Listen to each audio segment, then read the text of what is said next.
And now, introducing it's 2-2-2-2-2 Tuesday. Today, Junior, he hates Adam Sandler because much like Tom Brady, he's just too good. He is Glenn Clark. That's it. Good morning, it's Glenn Clark Radio. I'm Glenn, he's Paul. Papa Cass is here as well, resplendent in her Kyle Korver jersey that she wore today. And I remarked about how random it was, and she was very defensive about it. It's a very random selection of jersey. Is it okay? Can you tell the truth?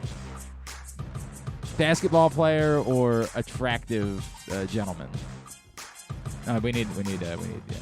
Basketball player. Okay, so you don't find him attractive. I think he's attractive, but It's not his basketball that you like so much. Yeah. Yeah. It doesn't seem very convincing. No, it is. I mean, it helps that he is slightly attractive. Okay. You know what I mean? He's tall, attractive. It helps. Look, I'm not. You're not under investigation here. It was the first time I had seen the Kyle Korver jersey, and I'll be honest with you, you're the first human I've ever come in contact with wearing a Kyle Korver jersey. So that was the reason you got that reaction. Much to do on the program today. Coming up in a few minutes, the legendary Gary Williams will join us. Maryland is celebrating the 20th anniversary of their national championship run this coming Sunday down at Xfinity Center. And Gary, of course, the head coach of that team. You probably know that because you picked up the print issue of Press Box, which is available right now with Gary Williams on the cover as we celebrate the 20th anniversary of that national championship run. But we'll catch up with Gary, not only obviously to talk about that, but also to talk about what's going on and Maryland needing a coach and the Juwan Howard thing. Of course, the news last night, Juwan Howard. I'll admit I certainly, as I said yesterday, did not expect or think it was warranted for him to lose his job, but I'm still surprised that it's just the regular season. I'll admit that. I thought it would have been the rest of the year, whatever that meant. And, there's no guarantee that Michigan's going to be in, and who knows what that looks like, but we definitely know he's back for the Big Ten tournament, and that surprises me, is all I'll say. It surprises me. I thought it would definitely be until the end of the year, but not remotely surprised by the fact that I know we had a debate yesterday, and again, I say not remotely surprised. If there had been more, if there had been more problems behind the scenes, then I wouldn't have been surprised by them firing. But with the knowledge that we had just from that incident, not remotely surprised that he did not lose his job because of this. But Juwan Howard will be out for 5 games to wrap up the regular season. And then he will be able to return for the postseason, wherever that means for Michigan. So that's that. We'll talk about it with Gary Williams if he thought that was appropriate as far as a penalty is concerned. Later on, we'll chat with Patrick Stevens. Of course, we'll do our weekly college hoops, college lacrosse conversation with him. And also we will chat with Brian McFarland, Raven Salary Cap on Twitter. Of course, Russell Street Reports, where you see his stuff. We will get sort of an overview of what's to come in the next few weeks as far as the Baltimore Ravens making decisions, what they need to do in order to get to where they need to be cap-wise, who's actually on the chopping block, who's going to end up getting an extension or something along those lines. We will have that conversation with Brian McFarland here in a bit. So that's all on tap. I should have probably pointed out you can go get this print issue at your neighborhood Royal Farms, any of the hundreds of locations around town where you find Pressbox, or read it all, PressboxOnline.com. All right, let's knock out a few things here at the top of the program. Number one, Maryland got a win last night, so that's neat. They beat Penn State. I had a couple people reach out to me and say, they're playing better. You go back to that Purdue game that they nearly won on the road, and now a couple of wins. Is it possible that Danny Manning's in the conversation? What did Kevin Garnett tell us? Anything is possible. Would I be surprised by that? Yeah, I'd be very surprised by it. I'd be extraordinarily surprised by it. This alone, beating, let's be honest, bad teams, doesn't suddenly make someone a qualified Big Ten coach. And I get it, Danny Manning's got it's not like he's never been a head coach or something along those lines. He's just never really succeeded at the highest level of college basketball as a coach. So it's a tough sell because of it. There was a reason he was available to be an assistant on this Maryland staff this year. It's a tough sell. it would have to be something far more than this. As I keep saying, that's where the Kevin Garnett thing comes in. Anything is possible. Could this be the start of some run that Maryland makes that gets Danny Manning into the conversation? It's possible. I ain't betting on it. I ain't running down to the FanDuel Sportsbook at Live Casino and Hotel and suddenly putting money on Maryland to win the Big Ten. That ain't happening. But is it possible? Sure. We've seen crazy things occur in college basketball and guys rally around. I mean, we've seen these things. It's pleasant, for, again, as I keep talking about, for those of you that are hell-bent on watching all the games and this is what I do. And I know they had a good student response last night down in College Park. That's about it. I mean, there wasn't any fans there, but there were students there, and that's neat. So for those of you that are Maryland students, you probably enjoyed it. I'm going to remain indifferent. It's not beating Penn State on a Monday night at home is not significant. I get it, actually. They've struggled against Penn State over the years. But it's still not significant enough to warrant changing a narrative. There's nothing about that changes a narrative. Bad basketball teams win games. By the way, sometimes bad basketball teams win games against good teams. Not just Penn State. You have to put something together, a string, something that forces the narrative to be changed. And beating the Nebraskas of the world, the Penn States of the world, is not what forces a narrative to change. But still pleasant, and I respect Danny Manning, and maybe he's really wowed them internally, right? Like maybe the way that he's led the program. I've not asked anybody this. I've tried poking around about Danny Manning in the past, and I've gotten we like Danny. Like I've gotten a pleasant, what do you want us to say? He's sort of the guy that's running the program right now. We want to show respect to him.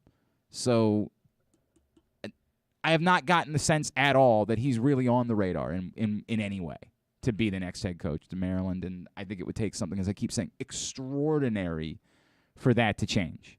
Something where you walk in and say, well, we couldn't move on from this. Something like what Rich Bisaccia did for the Oakland Raiders, the Vegas Raiders, and then got fired anyway. Something like that would be what it would require.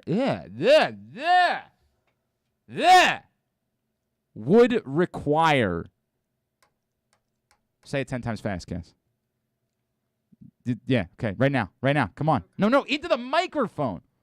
Would require? 10 times fast. Oh, my God. Would require. That sounds so bad. Yeah, it does, doesn't it? You're saying would require. Yeah, it does. That's what I'm saying. It's a That weird didn't sound right? combination of words. Anyway, that's what it would require in order for Danny Manning to end up on the radar for the coaching job. So there's that. The Aaron Rodgers thing. I got no clue, man. I got no clue. I don't know what the hell you're supposed to say. Did it look like a retirement post? Yeah, it looked like a retirement post, but it didn't say that. Could it just be a dude who's in his feelings because his chick broke up with him? Possible. That's kind of how I took it. We've all been there. But, it's weird that, he would be in his feelings about the chick and then start talking about his buddies afterwards. That's weird. What do the guys in the quarterback room have to do with his relationship?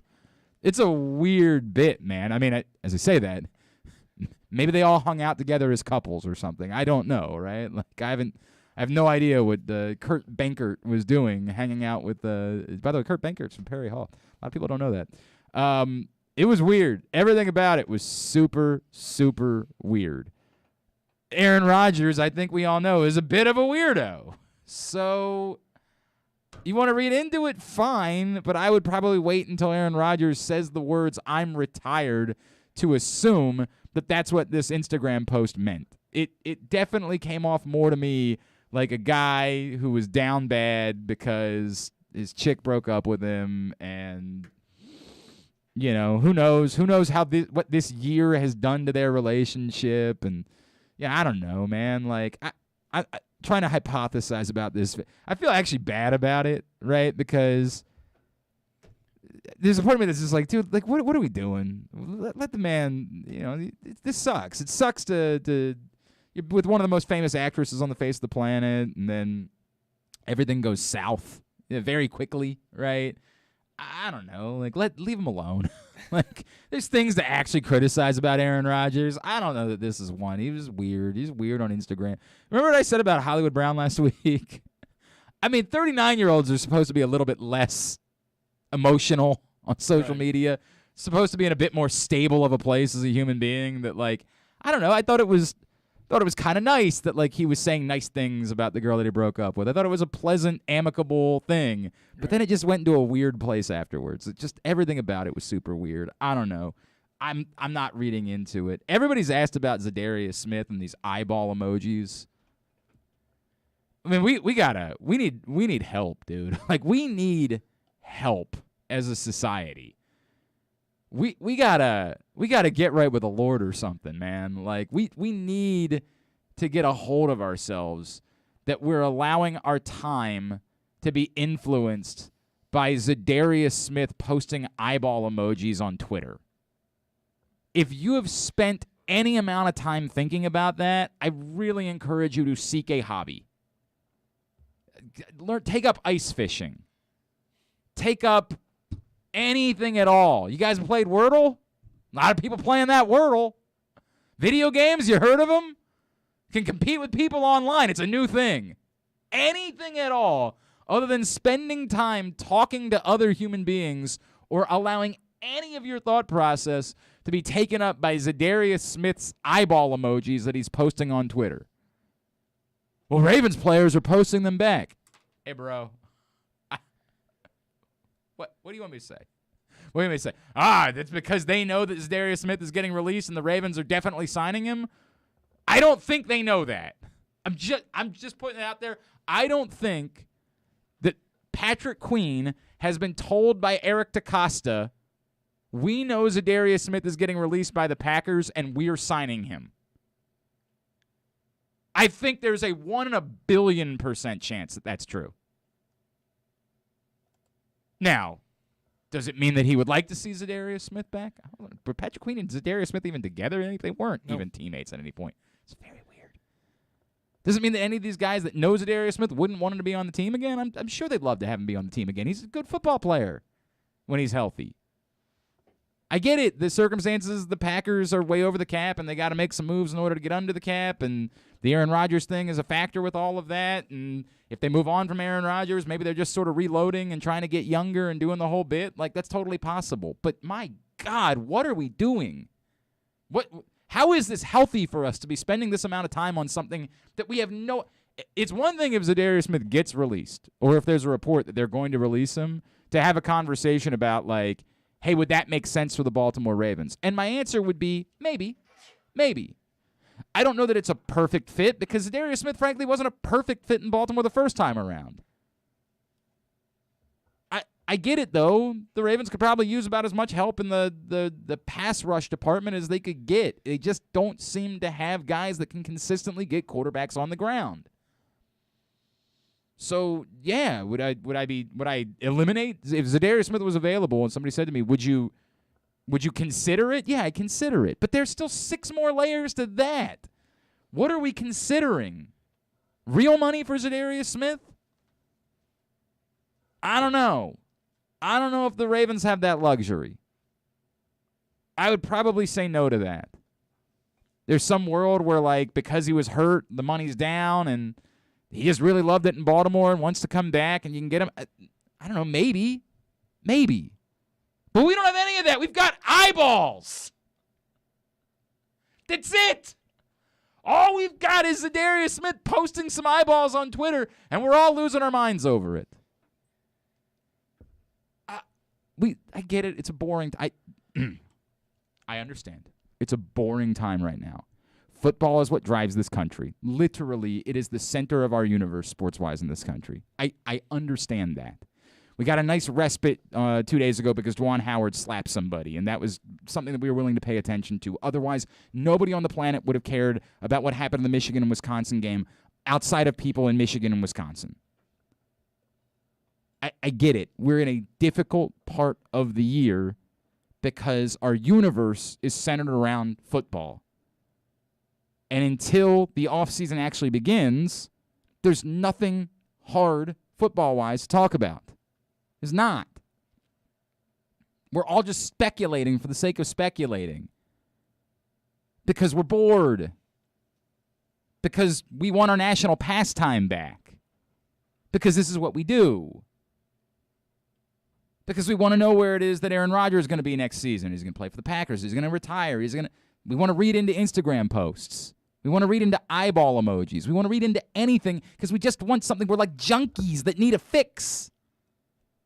Give it to me. Shoot it into my veins.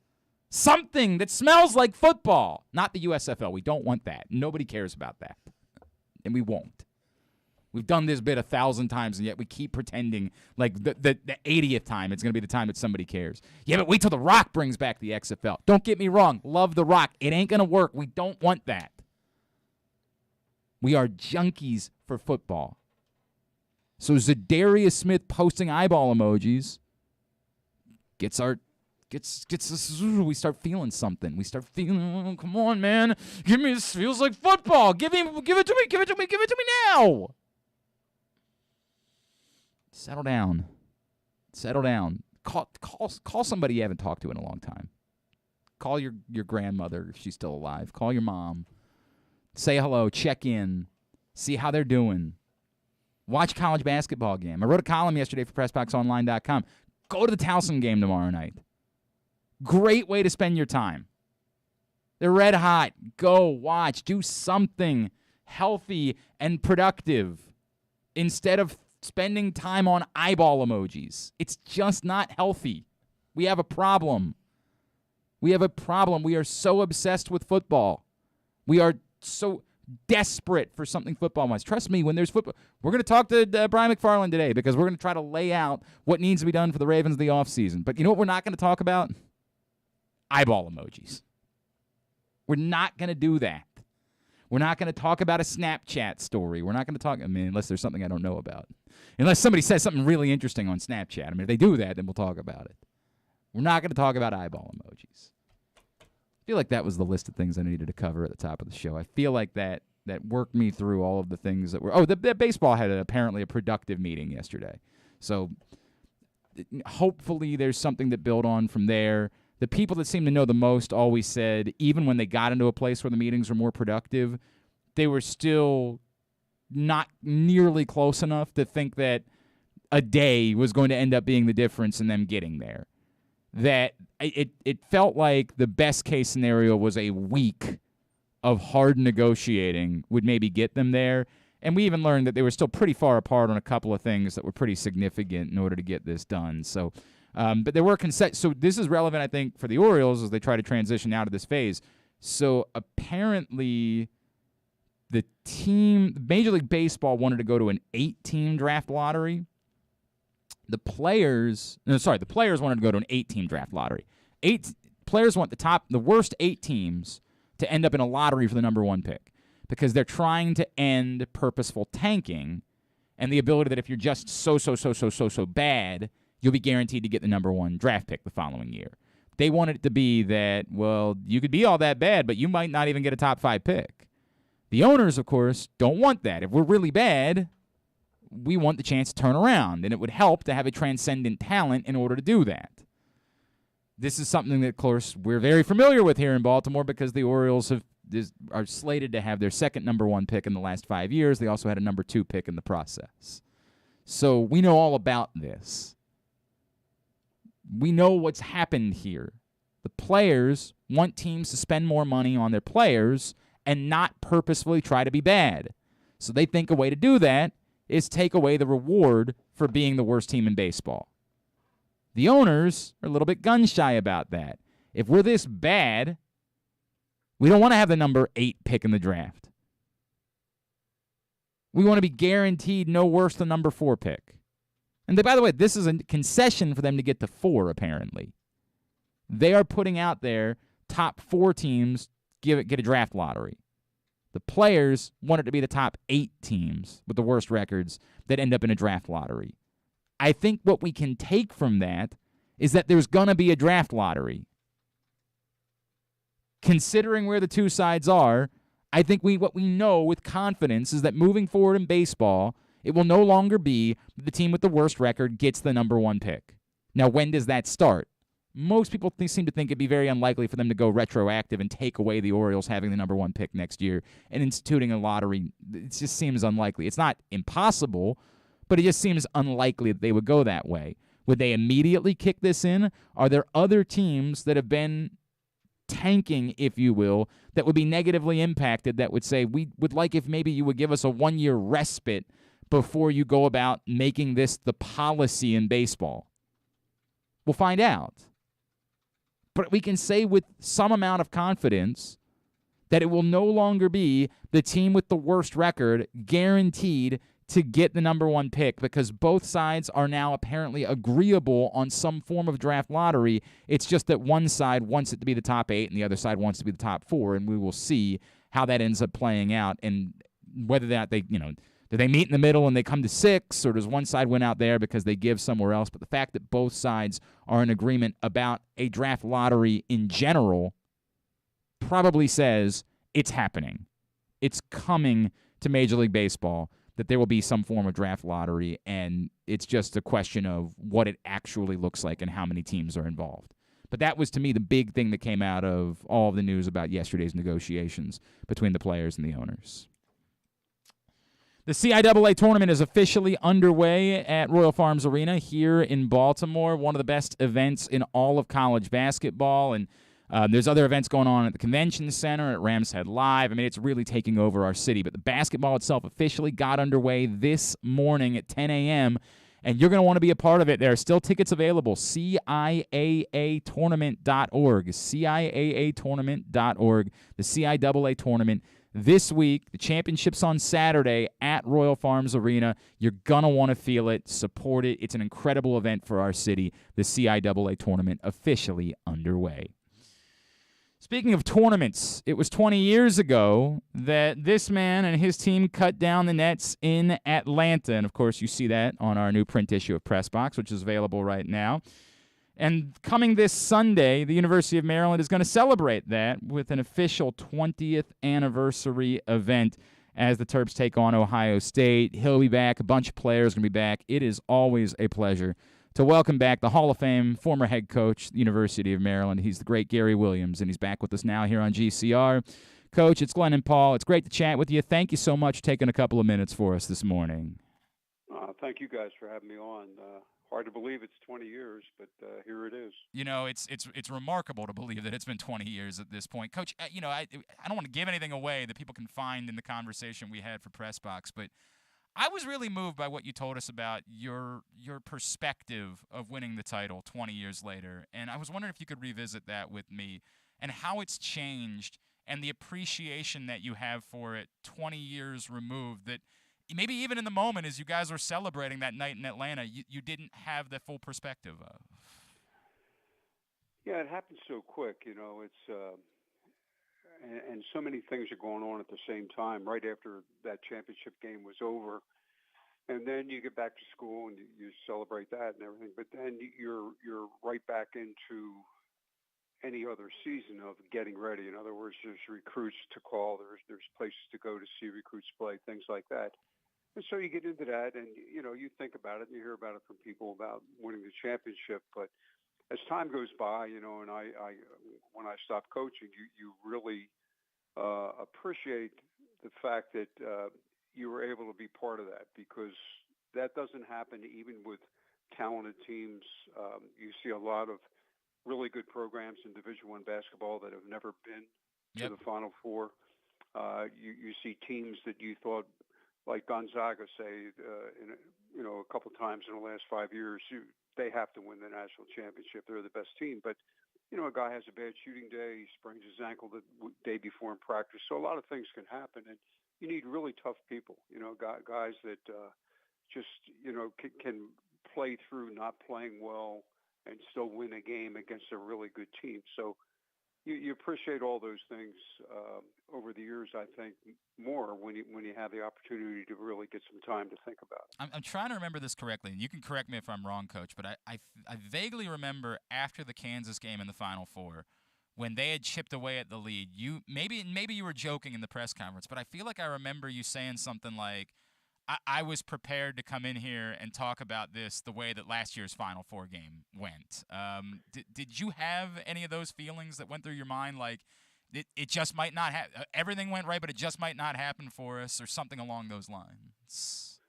Well, Hubie Brown told me one time, that on the way to the game, think about what you're going to say to the media if you win or if you lose, so that you're not kind of caught off guard. And the way that game was with Kansas, they were a really good team. They had been number one in the country quite a few weeks before we played them in the NCAA tournament. Plus, we got down early, and so a lot of things go through your mind. But to be able to beat a team that good and score 95 or whatever it was against them, I knew we had a good team because we were capable of winning a game like against North Carolina with our offense, and then against Indiana with our defense when we didn't have much offense going on that night. That's a great point. Coach, on Sunday, is there anybody, that you haven't seen for whatever reason in recent years, or you just haven't been able to stay up with, that you're most looking forward to seeing? I don't know what these relationships look like 20 years removed. I don't know how often you're in touch with everybody. But is there somebody that when you get there Sunday or this weekend, you're like, man, I am really in particular looking forward to seeing this person that I haven't seen in a while? Well, I've stayed in touch with most of the guys. The one person I haven't seen since he left Maryland is Ryan Randall. Wow. He was a backup power player on our team, and a really good player. I mean, our front line with Lonnie Baxter, Chris Wilcox, Tosh Holden, and Ryan Randall, you never got in foul trouble that year inside because any of those guys could play at a very high level. And so Ryan's been in Texas. He's coming up with his wife. He's doing very well. He's in the trucking business down there, and it'll be great to see him. He's the guy that came up with the line after the championship game that we don't have any McDonald's All-Americans. We have Burger King All-Americans. And I stole that from him and used it quite a bit speaking that year after the tournament. So. It's tremendous. That is tremendous. Well, I look forward to that on Sunday. It's definitely going to be a special day.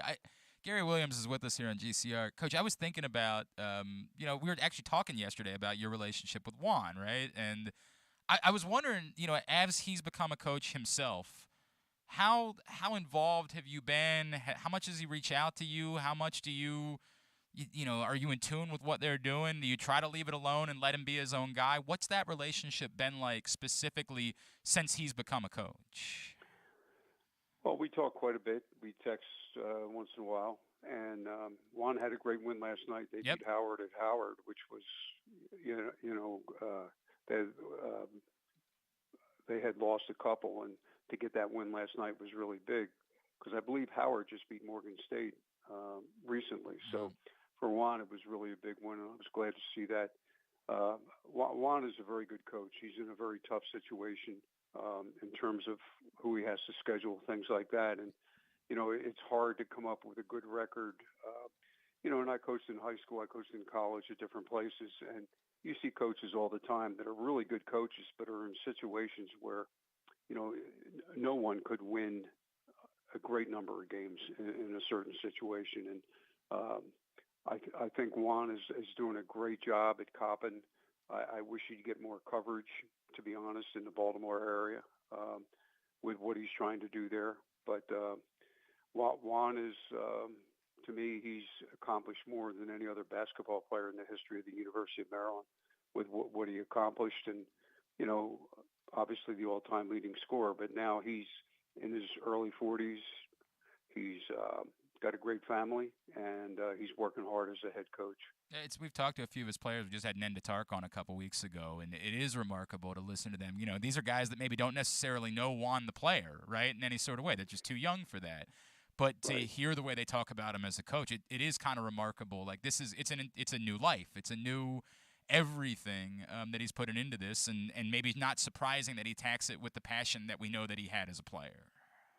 Yeah, I think that's one of the keys to coaching is if you can get what made you really good into your current team, then they're going to play at a very good level. And a lot of times there's a lot of coaches out there that know X's and O's. They're really good.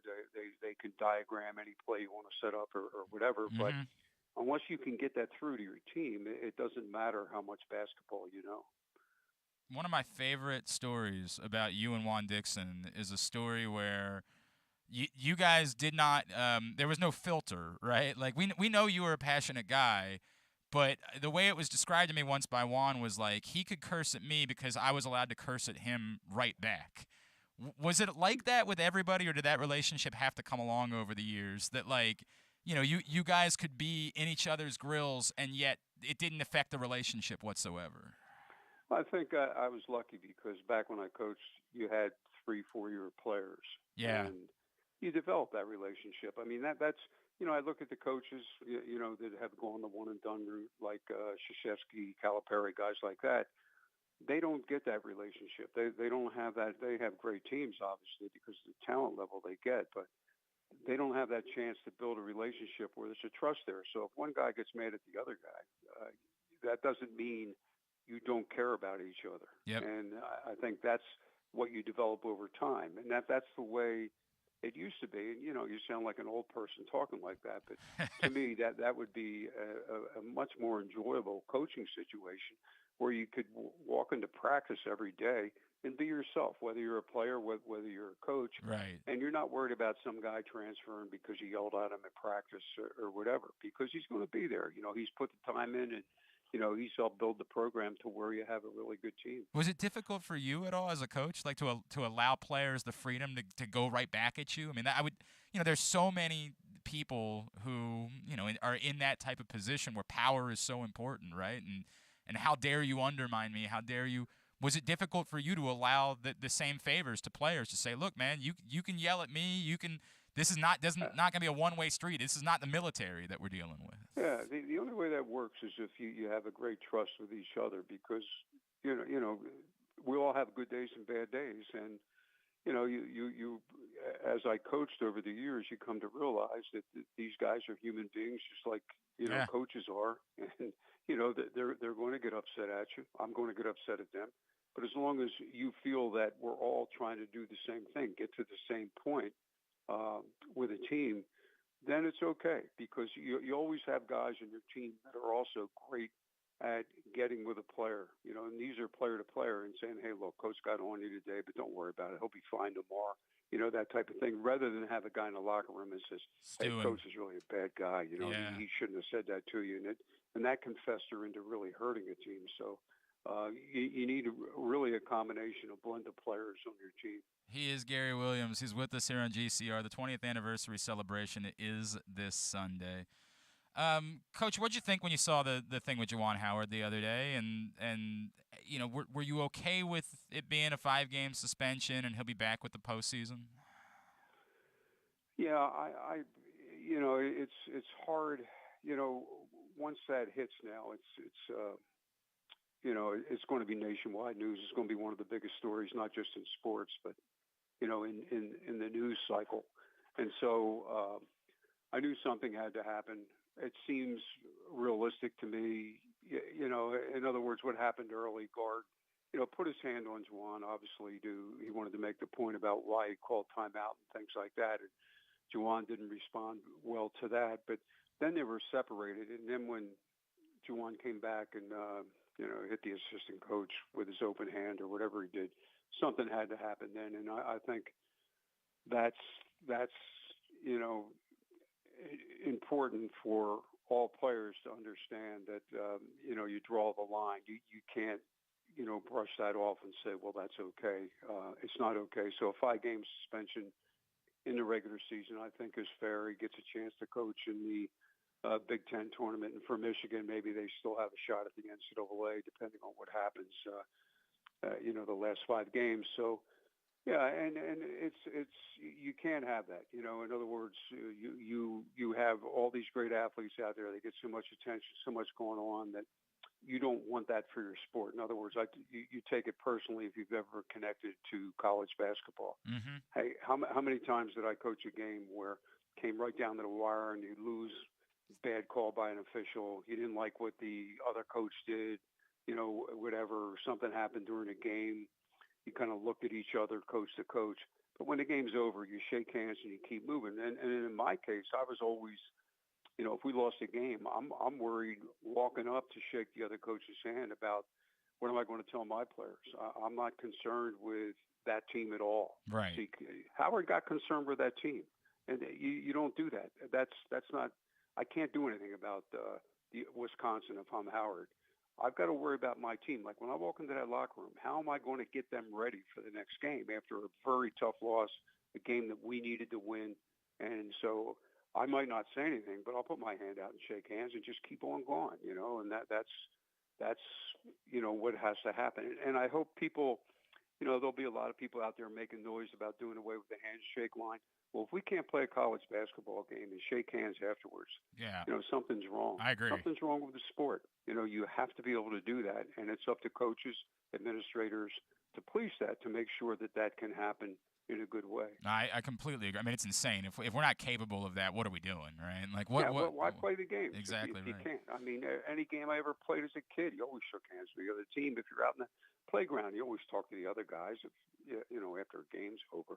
And getting your butt kicks happens sometimes. In the national title game year, you guys lost a couple of games by double-digit scores and went on to be one of the best teams in college basketball history. I mean, you get your butt kicked sometimes. It's just the nature of the way the sport works. I mean, not many people go undefeated, that's for sure. Right. It's extraordinary. Gonzaga came close, but they couldn't do it a year ago. That's exactly right. Like, it's very difficult to do that.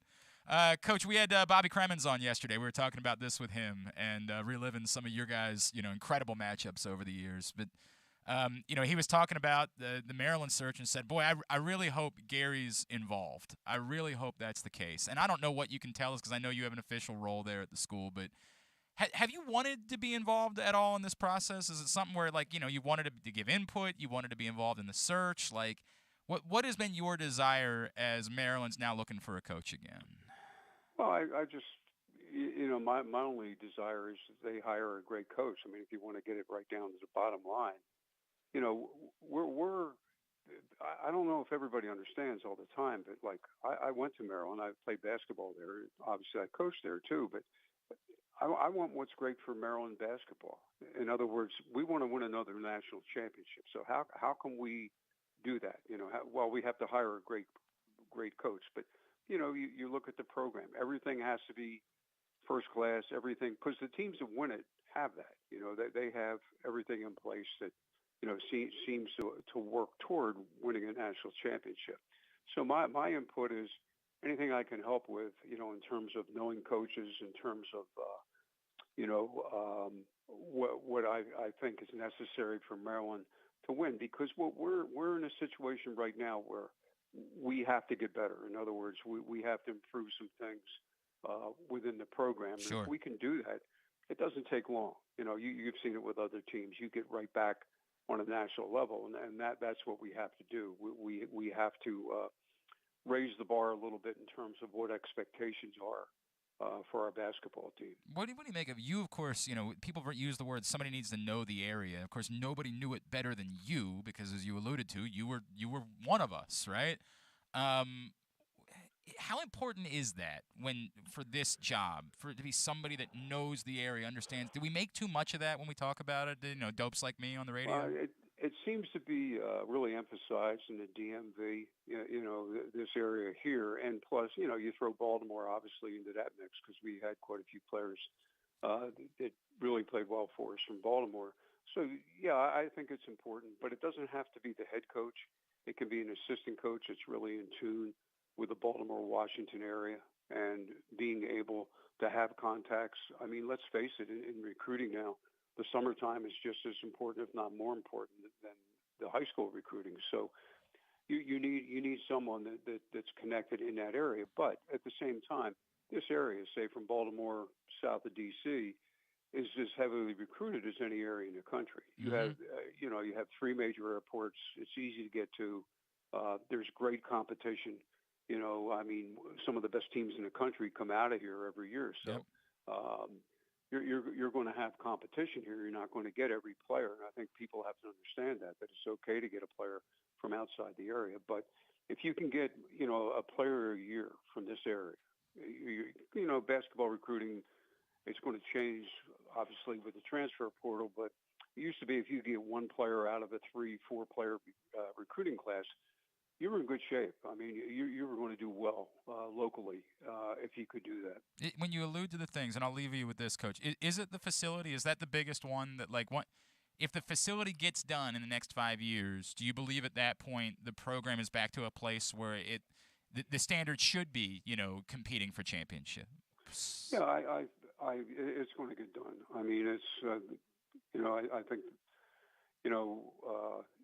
everything's in place, and I think there'll be an announcement pretty soon in terms of the practice facility. But at the same time, there's no better place to play than Xfinity. Right. I mean, what are we talking about here?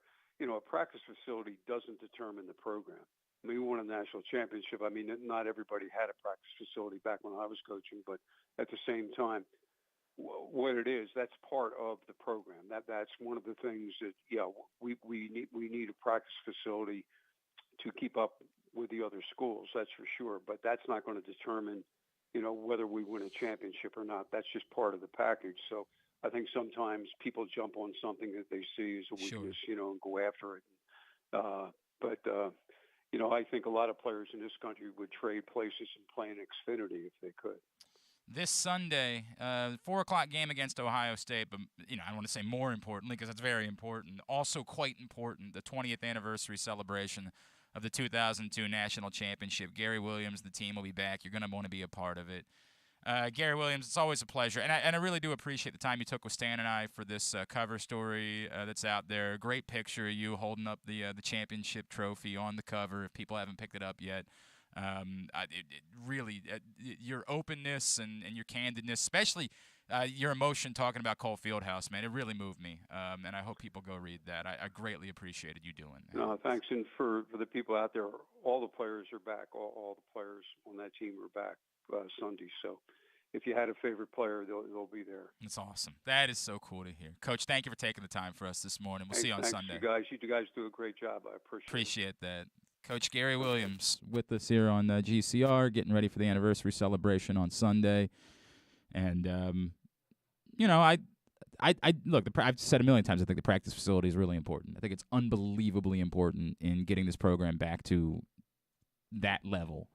To Gary's point, is it alone the only thing that matters? No, of course not. Of course not. There are plenty of other things that go into a program besides a practice facility, but I do think it's critical that they get that done here soon.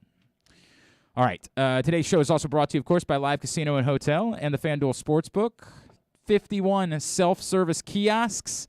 It's the place to be for you to bet on everything. I was just talking about how we're obsessed with football junkies. Like, go get into something that you don't think you're into. Like I've said a million times, I don't think I'm into golf. I bet if I was down at the FanDuel Sportsbook at Live Casino Hotel this weekend and I had a little action on it, I'd suddenly be way more interested. And the kiosks are open 24/7, so if what you're into is European soccer and there's a match at 7 a.m., and you're like, well, it's just too early for me. No, you can go watch it in the FanDuel Sportsbook and use the kiosks to bet on it, despite the fact that the Sportsbook itself isn't technically open yet. That's the brilliance of the FanDuel Sportsbook at Live Casino and Hotel. Plus, they got the money machine, your chance to win your share of $10,000. I got to get in there just by signing up for Live Rewards. Plus, new Live Rewards members can earn up $20 in free play. Live Casino and Hotel in Hanover. Go check out the all-new FanDuel Sportsbook. We come back in. Patrick Stevens is going to join us. We'll talk some hoops, some lacrosse with him next. Glenn Clark Radio. After being virtual in 2021, the CIAA Men's and Women's Basketball Tournament is headed to Charm City this February 22nd through 26th. The CIAA is an event that has become a celebration of family, culture, and accomplishments that uplift and strengthen the African American community. See the excitement in person as some of the best college basketball in the country comes to Baltimore's Royal Farms Arena with the CIAA Men's and Women's Conference Tournament. Get your tickets now at CIAAtournament.org. That's CIAAtournament.org. Sports betting has come to Maryland, and we're ready to help you win some money. Tune in for Simply the Bets with Glenn Clark and Paul Valley every Wednesday morning at 11:30. FanDuel Sportsbook GM Bruce Billick and VSiN's Aaron Oster join the guys every week to give you all the info you need and even to offer a few winners. So come win some money with us on Simply the Bets every Wednesday at 11:30 a.m. Brought to you by the FanDuel Sportsbook at Live Casino and Hotel Maryland. Listen at PressBoxOnline.com/radio and watch at YouTube.com/PressBoxOnline. Glory Days Grill's winter seasonal menu is back with comfort classics like their house-made meatloaf and short rib grilled cheese. It also features the center-cut sirloin with grilled shrimp, the char-grilled pork tenderloin, grilled meatloaf sandwich, smoky thigh wings with Alabama barbecue sauce, and a Brussels and bacon appetizer. All of these items pair well with Devil's Backbone 8-Point IPA or their anniversary IPA brewed by Devil's Backbone. And try their seasonal cocktails, Blood Orange Bourbon Cider, Apple Ginger Mule, and Captain's Hot Cider. Find out more and get your order in today at glorydaysgrill.com. Great food, good sports.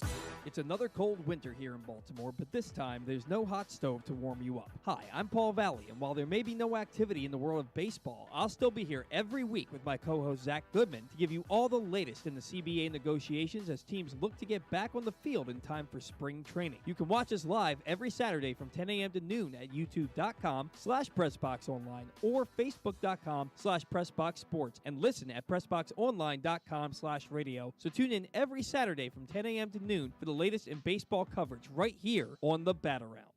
We can't imagine why you'd want to, but you can watch GCR live. It's at Facebook.com/PressBoxSports and try to guess whether these guys are wearing any pants. All right, back in here on GCR. Thanks again to Gary Williams for taking the time for us this morning. And again, you can go pick up that print issue of PressBox, which is available right now at your neighborhood Royal Farms. He sat down with Stan the Fan and I, and speaking of Stan the Fan, last night, Stan the Fan and Ross Grimsley caught up with former Orioles pitcher Mike Torres. And you can find that chat right now by going to Facebook.com/PressBoxSports and clicking on the Videos tab, or by going to PressBoxOnline.com/video for that conversation that Stan the Fan had and Ross Grimsley with former Orioles pitcher Mike Torres. It is available for you right now. From Dean. Dean says, Glenn, do you feel like Gary is going to be involved in selecting the next head coach? He seemed to be a bit dismissive of your question. Well, I don't think he was dismissive. I absolutely think that he's involved in some sort of capacity. I don't think he's going to be the one making the final choice. But asking him questions, getting his opinion. I mean, he works for the school. It would be insane. So I get it. There's only so much you can say about it because they're actively searching for a coach right now. But no, I think in some way, in some form, he's absolutely involved with the process. Let's talk a little bit more about Maryland basketball, college basketball, and lacrosse in general. It's Tuesday, so it's time for our weekly conversation with our friend Mr. Patrick Stevens at Discourse, D1S Course, in the Washington Post, where you find, and U.S. Lacrosse Magazine, of course. He's with us now on GCR. Patrick, what's going on, sir? Glenn, how are you? Oh, let's see if we can. Oh, there we go. Let's try that again. Patrick, what's going on? How are you?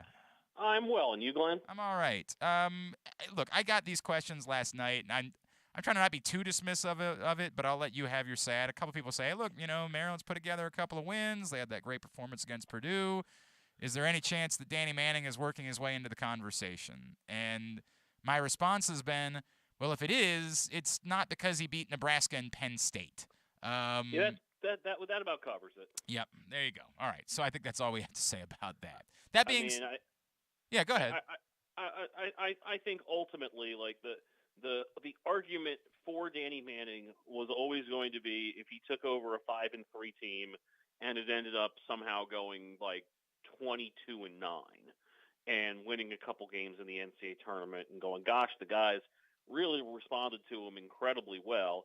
And it's no knock on him that they're sitting there at 13-14 right now. I don't think. I mean, I'm not sure. Like if we did a fantasy world where Mark Turgeon was still the head coach of Maryland, I think they probably would have been better. It would have been a less disruptive season, obviously. You would have had more continuity. But I don't know if they would have been that much better. I mean, we might be looking here at a team that, I don't know, maybe was 15-12 or 16-11 at this point. We could go through and try to figure out which games they might have won or whatever. But, I don't think that he has elevated this team to a level beyond what it would have been expected to do, and I think that's as fair a way to put it as possible for where Maryland is at this season. I mean, I think he's done good work under the circumstances, getting guys to, for the most part, there's been one or two clunkers in there, but for the most part, guys have played fairly hard. The Iowa game stands out, the one at Maryland, that was not good at all. But beyond that, and maybe the game at Michigan, they've been competitive. They've stayed in it. They've had some feistiness to them. But that said, I think this is a hire that you're going to go outside. Yeah, that's the sense that I've gotten. That's complete agreement. We were just talking to Gary, of course, about the 20th anniversary celebration. You were around that team. Do you have a favorite story from that year that maybe isn't, the same thing everybody always shares? Do you have anything that stands out to you looking back 20 years ago? Gosh, well, I would tell you the one quote that I remember maybe more than any other was Drew Nicholas after the national championship game, basically saying something to the effect of, and I don't have the exact verbiage, but the general sentiment was, I hope everybody gets to feel the way that I'm feeling right now, the way that we're feeling right now, like that sort of just incredible high. That's one of the things that stands out about that season. I think in terms of a moment in that year, there's a lot of things people look at. They look at it's easy to look at the Duke games, right? Like right. That's the easy stuff. It's easy to look at the tournament games. But the game I think back to was the one at the end of January when they were down at Virginia and were down a bunch, and they basically just stormed back in the last 5 or 6 minutes, and they were something like 22 or 23 at the foul line that day. They missed the last one. And they came back to win that game. And that was the sort of result that made you think, I know that, you knew they'd been to the Final Four, but that was the moment where it was like, this might just be a team that does that. And then, they get a break against Wake Forest at home with I believe it was a Josh Howard timeout that they did. Oh, that's right. And you get enough of those moments where it's like they created their own breaks, but they had a few fall their way too, and you're like, you know what, this is trending towards what I think a lot of people think it might be. And then, I think another one of those results that stands out, just not so much the result, but just the whole event of the closing of Cole Fieldhouse and all that. Yep. But I think that probably lands a little more of the conventional memories of that season as opposed to maybe something that's a little under the radar. As far as hoops this week are concerned, it continues to me to be the story of Towson basketball, and I ended up writing about it. We were talking about it on Sunday night. It's one thing that they went down. In some weird way, Patrick, the pounding UNC Wilmington was unbelievable, right? I mean, it was just an incredibly dominant performance. But I said the next morning, there is something to be said for after an emotional game like that, are you so good at this point that you can avoid the letdown? And they got absolutely challenged at Charleston a couple days later and ended up responding to that as well and figuring out a way to win that game. It really is remarkable to me what's happening with this team at this point. Yeah, they reloaded the musket there with about 8 or 9 minutes to go in that game, right? Like they were down, like 9 or 10 in the second half or close to it, and came back and won that game by 3. Charleston, I think you and I both saw the first time those teams played, which was a really weird game. Charleston super aggressive, really deep, and Towson kind of had enough to withstand them that night. And they had enough to get past them on Saturday. And like you said, they blitzed Wilmington the first time. And when you looked at what Wilmington had done this season, I don't want to disparage the season they've had because it's really good. But they've won a lot of close games, and they've pulled some out that were, you're including the game at Towson last month, where you're like, how are you going to keep pulling all these things out? And so it almost felt like they were due to have a game like that, and Towson was the right team to administer it. So those back-to-back games that Towson had against Elon and Wilmington is pretty impressive. But like you say, being able to have the gut check against Charleston, also extremely impressive. And so now, basically, Towson has the number 1 seed in its hands if it can win out, in all likelihood, because Wilmington split with Hofstra, and it sure looks like Hofstra is going to be right there in third place, and Towson has the sweep of them. So a Towson team playing really well, and really curious to see them tomorrow night against James Madison. So they have the 2 against James Madison. Of course, that's not going to be easy to win out because that has to involve them coming from behind because they're trailing by 9 in the second half of a game they still have to play. So that is true. You are spotting them, and you're spotting Delaware the lead with 18 and a half minutes or so to play in that last game. Right.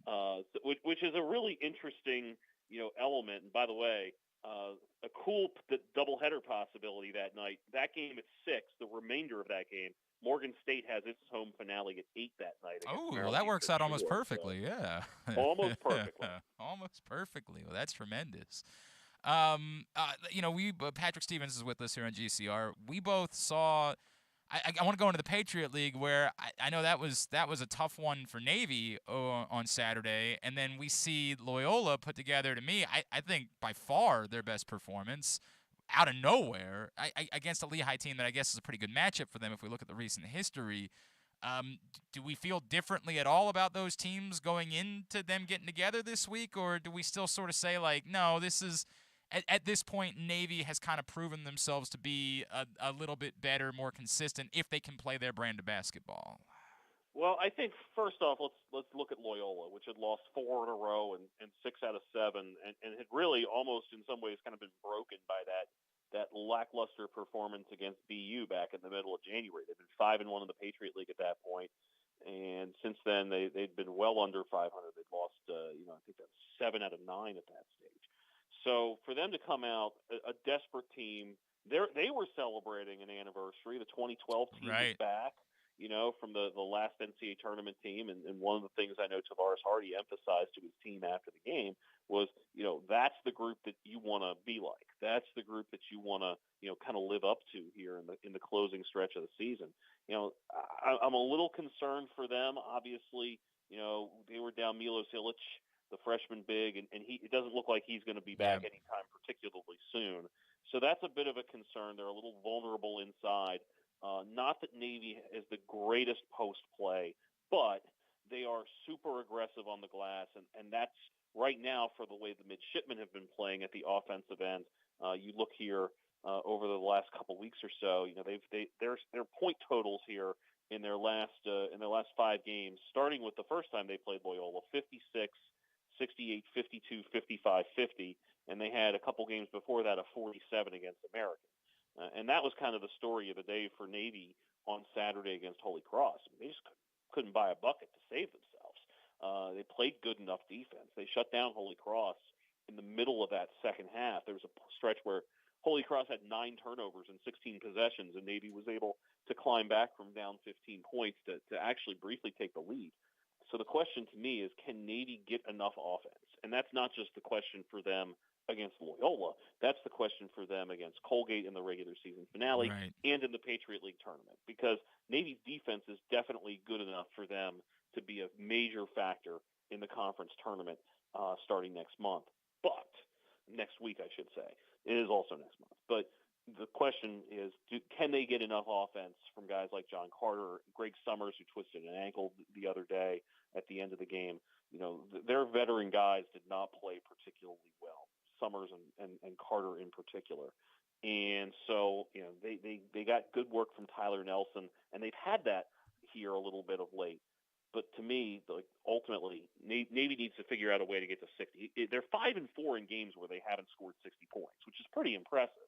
But that's not a sustainable way to try to have your team. That's tough. No, it's very tough. So they need to be able to get their offense going soon, or they're going to have a disappointing conclusion. A couple of good results for the MEAC programs last night. Both Morgan and Coppin get big wins. Yeah, and the thing with Coppin was, I'll get to Morgan in a minute, because I think that might have a little more long-term value for them. But for Coppin, they looked so bad on Saturday against Norfolk State. They were down 1 point at the under 4 of the first half, and they wound up losing by 30, which is really kind of hard to imagine. But they come back yesterday. They've been without they've been without Tyree Corbett the last couple of days, but they got a great game out of Mike Hood down at Howard, and they were able to scratch out a 4-point victory down there. So that's good for Juan Dixon's team at this stage, sort of evening things up, or close to evening things up. They finish at Eastern Shore, home against Delaware State, home against Morgan State. So there's a chance for them to really kind of stabilize things, maybe even head in to the conference tournament on a 4-game winning streak if things can break right for them. That Morgan game, I think, stands out as a potential toughie, though, right now, especially since Morgan has had a couple interesting games here late. They beat South Carolina State last week to complete the season sweep, had the close loss to Howard out in Cleveland, and then just took it to Norfolk State The thing is that Morgan there's a ruggedness to them, and that matches up pretty well with Norfolk State. And so to be able to get that against the conference leader, really a tough day for the top teams in that league. Period. Howard goes down to Coppin, Norfolk to Morgan, and NC Central lost to Eastern Shore. So you look at that. The league tightened up a little bit last night, and so Morgan has basically the same closing stretch. Eastern Shore, Dell State, and then they play Coppin, obviously, rather than themselves. But that league, I think Morgan right now is in 6th place, but they've got a chance here. They could also end on a winning streak, maybe get themselves up around 500 heading into the MEAC tournament to be played down in Norfolk later or next month. All right, on the lacrosse front, Maryland's still good, obviously. Did Hopkins win over Loyola? Tell us more about Hopkins or more about Loyola? I'm not really sure. I mean, I think the one thing that stands out about that game is the fact that we have goalie questions at Loyola again. Yeah. Which you see, you had a half of Luke Stout, you had a half of Colton Titelbaum. What is Loyola ultimately going to try to do there? Those guys combined for 4 saves, combined to allow 11 goals. So the question is, is Schaefer a guy, Sam Schaefer a guy that's going to reemerge there eventually, or does Loyola have goalie problems? And I think they've got themselves early on here kind of a gut check game. They got Rutgers coming to town for their home opener. Loyola hasn't gone 0-3 to start a season since 2005. And that's kind of what they're staring at here after the losses to Maryland and Hopkins. And that's a Rutgers team that's off to a good start. So to me, I think even though it's only going to be February 26th, and there's obviously an automatic bid in the Patriot League and all that, but for this to be the sort of season that we thought Loyola could have, it's about time, I think, for them to put one on the board, especially since, you still have Towson, you still have Duke, you still have Georgetown, you still have Lehigh and Army, who also took losses this past weekend. So, to me, I think Loyola is a team that definitely bears monitoring this weekend as Rutgers comes to town. All right, it's time for our game. Can Patrick Stevens name the MLB teams that this particular player has played for? And, again, we are in a difficult place with our 5-team guys. But this is someone I kept looking because I swore that at some point we did it. But I looked over the list 3 times. We've never done this player. He's the only, I think, multi-all-star that's left among my 5-time guys, because that's what we're talking about. At some point, I'm going to give you the name Ricky Patalico, so just prepare for it now. This guy, a 3-time All-Star during the course of his career. He is someone who pitched for 7 teams, so there are 4 one-year stints in here, including one that was very short. The name is Scott Kazmir. Scott Kazmir, wow. Yeah. All right, so Scott Kazmir. And by the way, this was the best of the names that I had left for you. Yeah. Well, Scott Kazmir, of course, was a Tampa Bay Ray. Most correct? certainly, yep. I believe he was a Tampa Bay Devil Ray, of course. Devil Ray. Well, he was a Dodger, I believe, right? He was a Dodger for You have knocked out 9 years of Scott Kazmir. Did Scott Kazmir he came up with the Mets, right? I could have. It's so funny you say that. I could have sworn that was true, but it is. He never pitched for the Mets. So he never pitched for the Mets. I gotta. Okay. I feel like you're right about that, and I'm gonna double check with the. Let's give me a pass on that. Yeah. How's that? Because I think there's.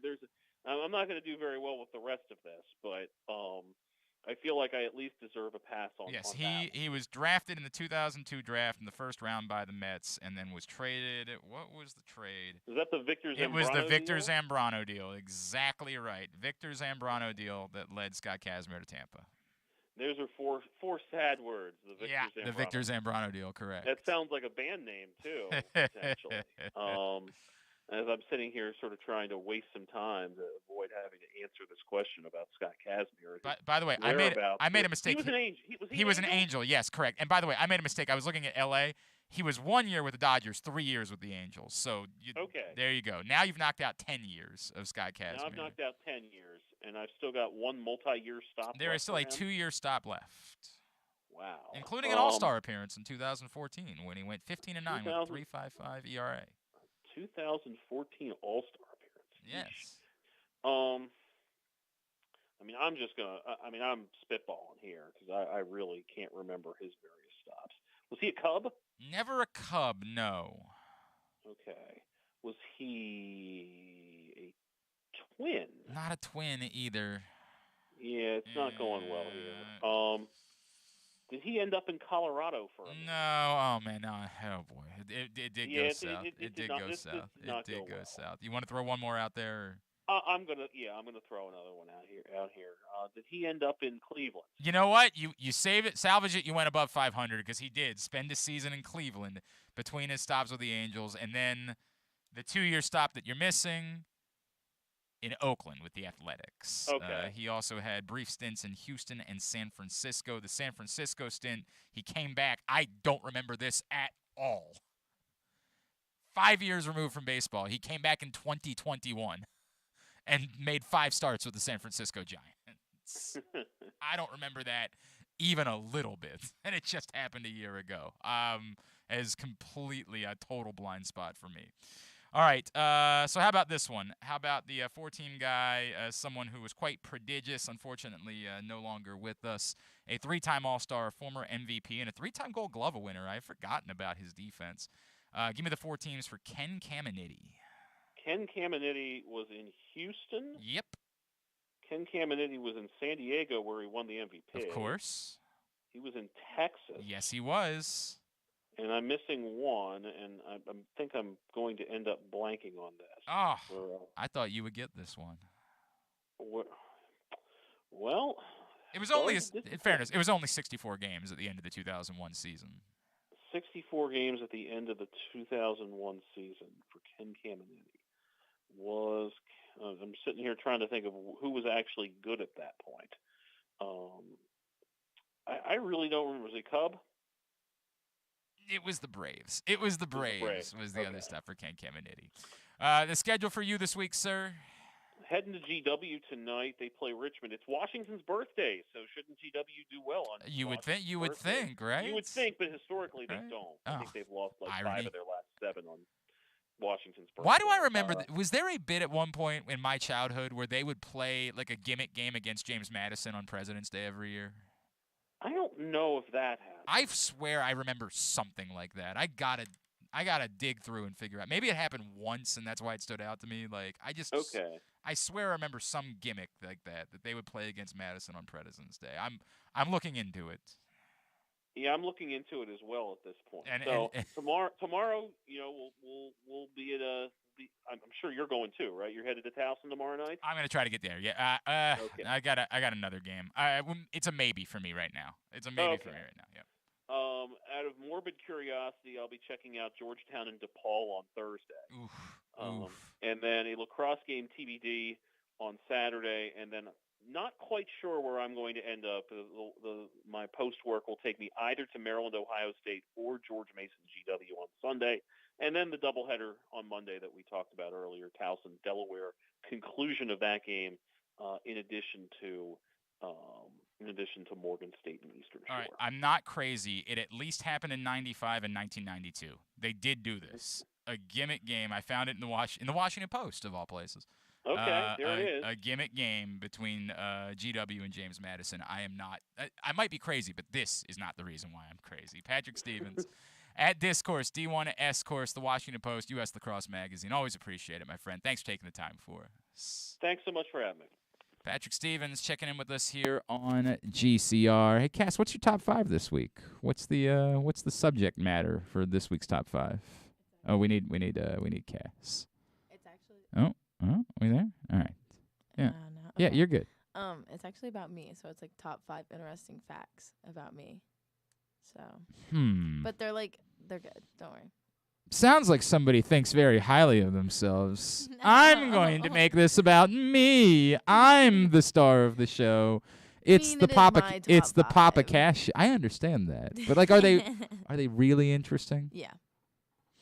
More interesting than what was the thing we learned? The shower. What was the thing that the flip-flops? The flip-flop thing. More interesting than that. More interesting. There was a food-related thing that we learned about you two, wasn't there? Something that I don't like napkins. Oh yeah, that. Yeah. That. Yeah. More interesting than that? That was really interesting, That one was Cass. bold of me to talk about. This one's more it's the same. It's just different. All right. That's still to come later on this hour. The top 5 with Papa Cash. She swears they're interesting. We'll find out if that's true or not. Today's show is also brought to you by your local Toyota dealer and buyatoyota.com. Whether your focus is luxury and comfort, convenience and technologically advanced connectivity, or sporty performance and aggressive styling, we've got the perfect Highlander for you. Check out buyatoyota.com for deals on new Highlanders from your local Toyota dealer today. From Daryl. Daryl says, Glenn, I appreciate what you're saying about the eyeball emoji thing. For what it's worth, even if Zadarius Smith becomes available, I wonder at this point if that's even the right direction to go for the Baltimore Ravens. Don't you think they need to get younger in terms of their pass rush and someone maybe who isn't dealing with as many injuries? Zadarius Smith is going to be 30 before the season begins. I don't know. I think you're trying to get me to speak about it broadly, and I don't think it's quite that broad. Do they need to get younger? I don't know. I mean, would I be opposed to adding in a young pass rusher, Jermaine Johnson, in the draft? I wouldn't be. This goes back to what I said. I would have to know the circumstances. If Zadarius Smith has a real market for him out there, I'm going to guess that's not the waters the Ravens can be swimming in. He played one game last season. Now, the 2 years before that, he combined for 26 sacks. He was a monster the 2 years before that. I mean, a monster. He played one game last year. If there's a real market, and I don't know that one injury-plagued season would completely eliminate the market. If there's a real market for Zadarius Smith, I get the idea that this fits what the Ravens do, right? Instead of signing a true free agent, you sign someone who was released by another team. So it doesn't impact your compensatory pick formula. But if there's a real market with real money, I just don't think necessarily that's where the Ravens need to be. I could be wrong. It could very well be that this is the perfect thing for them to do. Bring in someone, a veteran edge rusher who we know is really good at doing the one thing they don't appear to have guys who are really good at doing. But to your point, spending money on a soon-to-be 30-year-old player coming off of an injury that cost him the better part of the season. Again, I got to know I just don't know enough about what the market looks like for Zadarius Smith. I'm not confident enough. And first of all, he's not even released yet. God, you guys are getting me to do this. You're eyeball emojiing me. Sons of bitches. He's not even available yet. But if he becomes available, does he fit? I just got to know. I got to know more about the market. I got to know more about that market. Maybe we'll talk about that here in a minute with Brian McFarland. Ravens salary cap, Russell Street Report. He's scheduled to join us in just a couple of minutes. It is a Tuesday edition of Glenn Clark Radio. Sports fans, the wait is over. The all-new FanDuel Sportsbook is now open at Live Casino and Hotel in Hanover, Maryland. This is your chance to win big right in your own backyard. Bet on every sport with self-service kiosks and watch all of the action from the best seat in the house. Make every moment more at the all-new FanDuel Sportsbook at Live Casino and Hotel in Hanover. Please play responsibly. Gambling problem? Please call 1-800-GAMBLER or visit mdgamblinghelp.org. That first sip. That first bite. Start your day off right with a delicious breakfast at Royal Farms. Choose from a fantastic selection of fresh Royal Farms breakfast sandwiches and top it off with a rich hot cup of the freshest coffee in the world. At Royal Farms, breakfast is available day and night. It's the freshest breakfast in the world. Real fresh, real fast. Royal Farms. The newest edition of Press Box is available now. On the cover, we celebrate the 20th anniversary of Maryland men's basketball's 2002 NCAA Tournament Championship, as Gary Williams reflects on how the program rose from the ashes of NCAA sanctions to the pinnacle of the sport, and why his perspective of the title run has changed now 2 decades later. Plus, Juan Dixon, Lonnie Baxter, and the rest of the team relive the moments that ultimately led them to cutting down the nets in Atlanta. Press Box is available for free at over 500 area locations, including 60 Royal Farms stores. And you can always find the entire edition, as well as the best daily coverage of the Orioles, Ravens, and Terps at PressBoxOnline.com.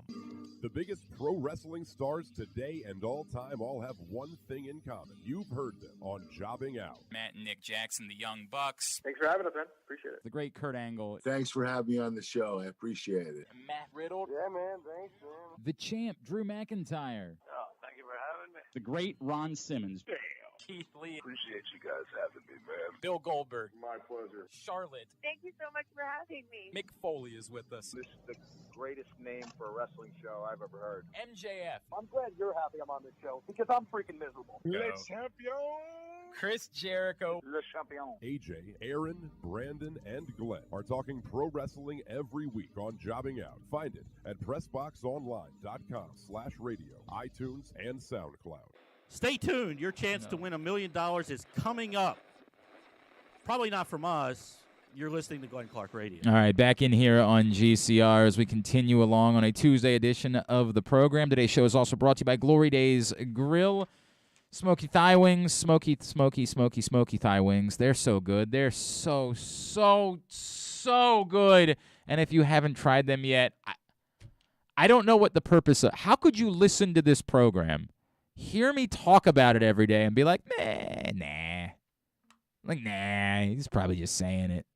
I would lay my soul on the line. I would stake my reputation as a human over this promise. You will not be disappointed with the smoky thigh wings at Glory Days Grill. GloryDaysGrill.com is the website for you to find out more. Get your order in. Smoky thigh wings at Glory Days Grill. Go get your order in today. Cass is now trying to decipher the Aaron Rodgers post. It's so weird. It's so weird. Everything about it is so effing weird, man. And again, can easily be dismissed by, well, he's a weirdo. Like, he's just a weirdo. I guess.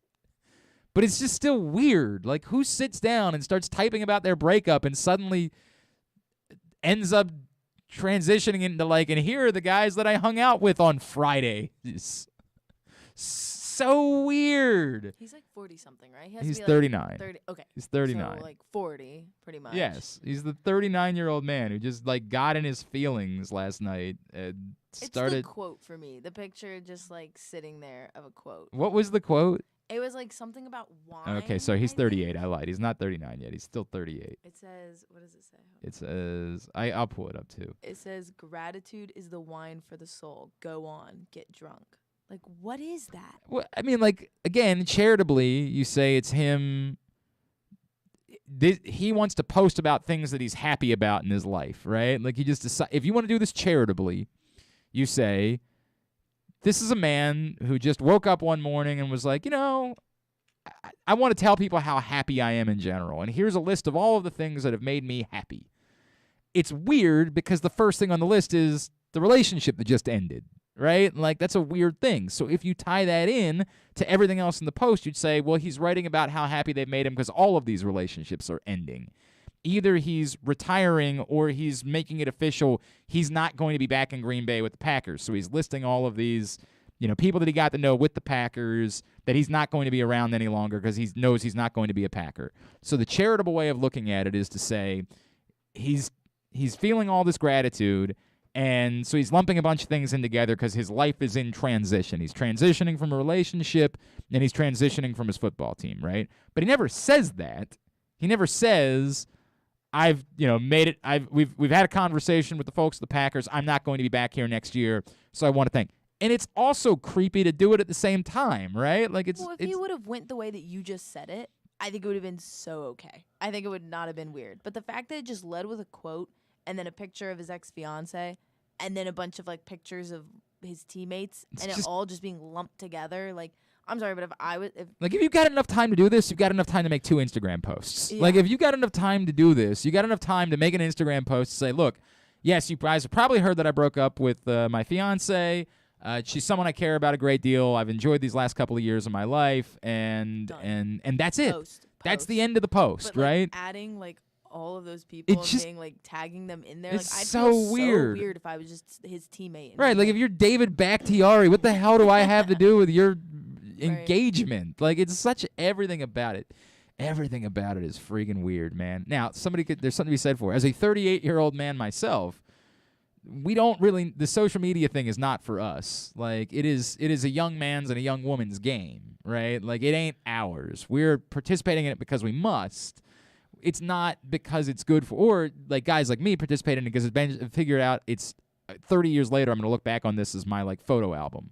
Is all this really is. I'm posting pictures of my kids that I can look back on in 30 years and say, boy, wasn't that adorable when I walked in and saw my 7-year-old hop in bed with my 4-year-old and they were sleeping peacefully the other night. Like, that's what social media has become for me. So I can speak on behalf of 38-year-old men. We're butt awkward on social media. Like, we could not be more uncomfortable in what we do. And yet I know this is effing weird. But, like, pro athletes have to have some, like, social media person that's like, hey, like, I'm going to control How much what you have you been post. paying attention to Aaron Rodgers over the last year? No. How much how much influence do you think he's had of other people's opinions? No, like, it that's sort true. of seems like he's just decided, I'm doing me. I don't care about whatever the rest of you think. I just, like, sometimes sit there and think, I'm like, how do you read over this and still press the post button? You know what I'm saying? Like, how do Right. you look at this and be like, this is good? Well, there This- could have been a- Because he's in this his will feels. be good. Yeah, or there could be a fair amount of I don't wine know what involved. it is about, like, 40-year-old people, like, getting in their feelings on social media actually creeps me out. Like, I don't know why. I but don't it's no, like, I don't blame you for that. like, It's- just creeps me out. I'm like, it's creep. you're literally, I'll- could be my father. Well, hang on a second. But I'll do that bit with my kids, like where I'll just literally, I walked in the other night, went in to check on my kids, and they were cuddled up together in bed, and I was like, "This is effing That's adorable." cute. That's sentimental. That's your children. Right. I'm in my. I'm going to post something about this because Facebook it's it, very yeah. sweet to me. Put it to the community. And I frankly don't care what anybody else thinks because you can make fun of me all you want. I've already had these moments as a father where, like, I just start looking back on pictures of them when they're 2, 3 years old, and it's like, what gets me by? Like, for a night, I'm like, this is the entertainment that I need for the night, is looking back at pictures of my kids from 3, 4, 5 years ago. That's the thing that I enjoy. That's cute. Everything about this is so bizarre, man. And everybody started, is this his retirement post? Like, All I'm saying is, if I was don't know her, what it is. If I was Shailene Woodley, I think I'd report the post because I'd be so weirded out. And the picture just, like, weirded me out of her just, like, laying on the couch with him. Like, it couldn't even that been. seems like kind of a sweet picture. I Yeah, think. if it was just that picture. Right. If it was a post about her with that picture, you could be like, this is sweet. Yeah, be this like, is okay, sweet. You're putting the end of the relationship. Are we supposed to be calling Brian, by the way? Yeah. Like it's sweet, but outside of that, it's weird, man. It's very weird, very weird. But it definitely comes off to the men I got to share the quarterback room with every day: Matt, Nathaniel, Luke, Jordan Love, and Kurt Benkert. You guys made every day so much fun, and I'm thankful for the daily laughs and stress relief you brought me every week of the year. I love you guys. Well, that reads as I'm not doing it any longer, right? Like, that's what it reads as.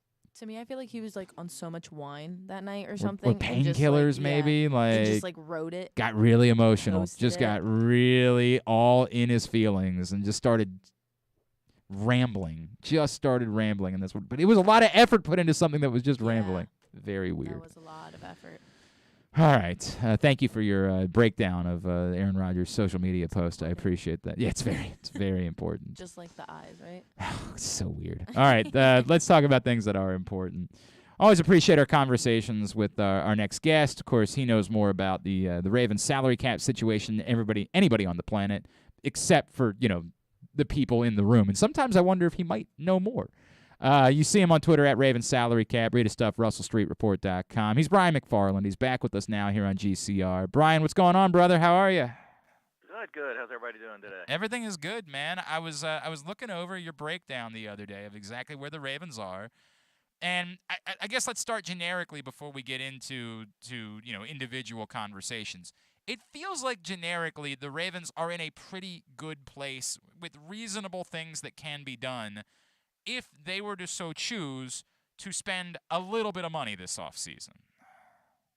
Yeah, I mean they're obviously tighter than they would like to be. If the pandemic didn't happen, and there's going to be $30 million more in cap space they have, or give or take. So, but that would be that way for everybody else too. Yeah, well, true, absolutely, and that's the way they were planning their cap in the last 2 years. Obviously, took a big bite out of them.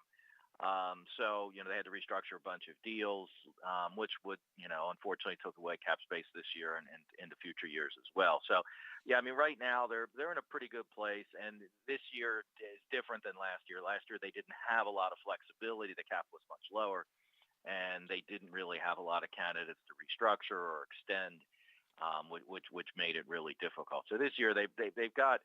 I mean, right now they're sitting on an okay number, but they definitely have the ability to create space. What is the first thing? Like, if you had to bet, the first move you see the Ravens make this offseason will be what? I would think it's either going to be the retirement or the release of Villanueva. Yeah. I think he's. I mean, I don't think there's any way they're paying him the money that he's due, and obviously he struggled mightily last year, and at the end of the year he sounded like a guy wasn't sure he wanted to play anymore. So now maybe that's changed since then, but I think that's $6 million in cap space, so it's a nice chunk of change for one release. So that right there looks like the first move to me. It's always awkward to admit that you made a mistake, but the only thing that you can do that's worse than admitting you make a mistake is not admit that you made a mistake, which would be that situation. And there's no doubt that's just simply the way that it has to go. Is there, I have been confident. I feel like there have been a lot of people around town who have been convinced that Marcus Peters wouldn't be back. It has always seemed to me like, I get it, the injury sort of complicates things. You point out an extension, that Marcus Peters works with you, being in a good place and being at an advanced age, now coming off an injury to boot. I have never thought that there was significant risk to Marcus Peters not being back. Is there maybe more risk of that than I think there is? No, I don't think so. And obviously, both John Harbaugh and Eric DaCosta spoke very glowingly of him. Obviously, if they want an extension or some adjustment, that's the devil's in the details. And if they can't reach a mutual decision, then maybe it becomes more of a possibility. But obviously, they missed him greatly last year. I mean, Yep. That was so obvious. Now I might have been the one to sort of draw people to the idea that he might be released, because last year when they restructured his deal to create cap space, they did not do a max restructure, which led me to believe that if they were going to release him or couldn't reach an agreement on extension and had to release him, they didn't want to put more dead money on his cap number. So that was but of course I pointed that out, back in March of last year before he got hurt and before we saw how much he was missed. So I don't think the way they've spoke, and obviously they've spoken of other players very highly, and then sorry, but the numbers didn't work out, so we couldn't keep him. But I think in this case, and it's probably a good spot to get an extension. Of course, you don't know about the injury, and obviously they had more than a few players this past year they expected back that didn't make it back. So I guess that's a concern, but it might be a good spot to be able to get a decent contract worked out for both sides. Brian McFarland at Ravens Salary Cap, Russell Street Report. He's with us here on GCR.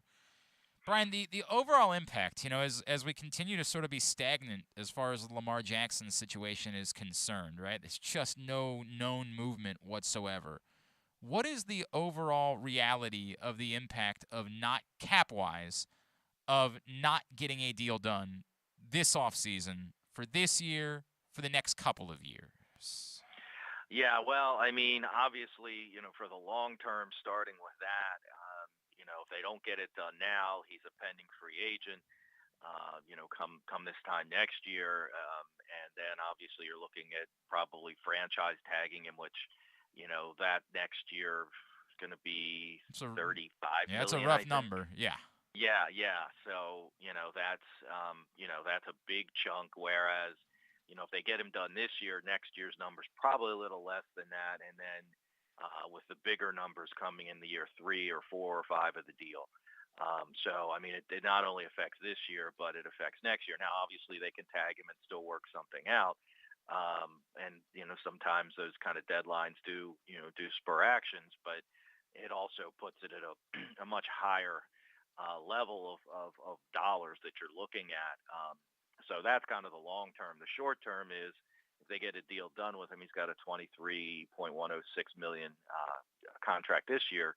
And if they extend him, they can probably drop that, 10 to 12 million, or I mean, obviously it depends on what other moves they're making and how much cap space they need, but they could certainly create a pretty ample amount of cap space. And then maybe they're guys that you might want to, keep around, but you have to release because you don't have that cap space. It seems like, again, just from a practical standpoint, you can't force somebody to do it, but it seems like it really behooves them to be as aggressive as possible to try to get the deal done. And frankly, Brian, it's why I've said all along, I've always believed they were going to get a deal done this offseason. It's just that sort of the very nonchalant way it's been discussed is starting to make me wonder about that.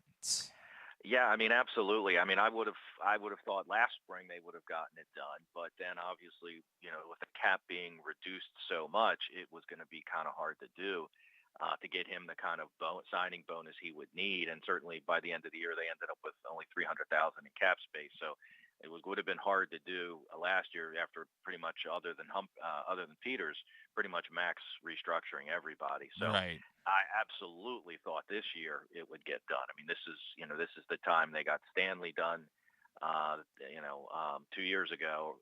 And so, it's kind of that time right before that big number comes in for the 5th-year option. So, but yeah, I don't know. I mean, DaCosta said it, the ball's in Lamar's court. I don't, you can only guess whether Lamar, thinks they're not offering him enough. I mean, that's the only thing I can figure is he's asking for way more than they're offering. And it, everybody's talking about he should be in the, roughly 40 to 43 million per year number. So I'm not sure how far off somebody has to be unless he's shooting for, I want to be the highest paid. And yeah, I want to be at 50 million. Like that. Right. Exactly. Yeah. Right. Yeah. And if that's the case, then yeah, I mean, and then you have to wonder, I mean, if that's the case and he never comes off of that, then you're looking at, finishing out this year under the deal and, a tag next year and probably a tag the following year.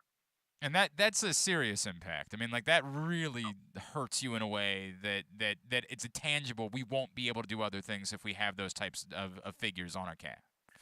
In the next couple of years, 3 or 4 years down the road, when the TV money comes in and the cap kind of explodes, you're able to handle those, those numbers, and that's what that's what a contract would right. look like. It would be a little easier, much easier this year, higher next year, and then the big money would come in those back years.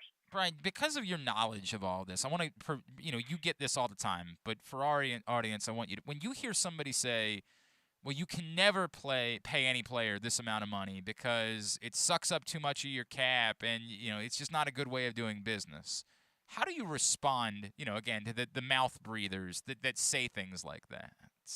Yeah, I mean, they point, well, what was the last highest paid quarterback? Because, Brady always took less money, and Stafford actually wasn't paid that highly this year because Detroit paid most of the freight and the signing bonuses and things like that. But you also see guys like Aaron Rodgers, who hasn't made the Super Bowl recently, but is getting paid handsomely. So, I mean, you have to be more creative, but it can certainly be done.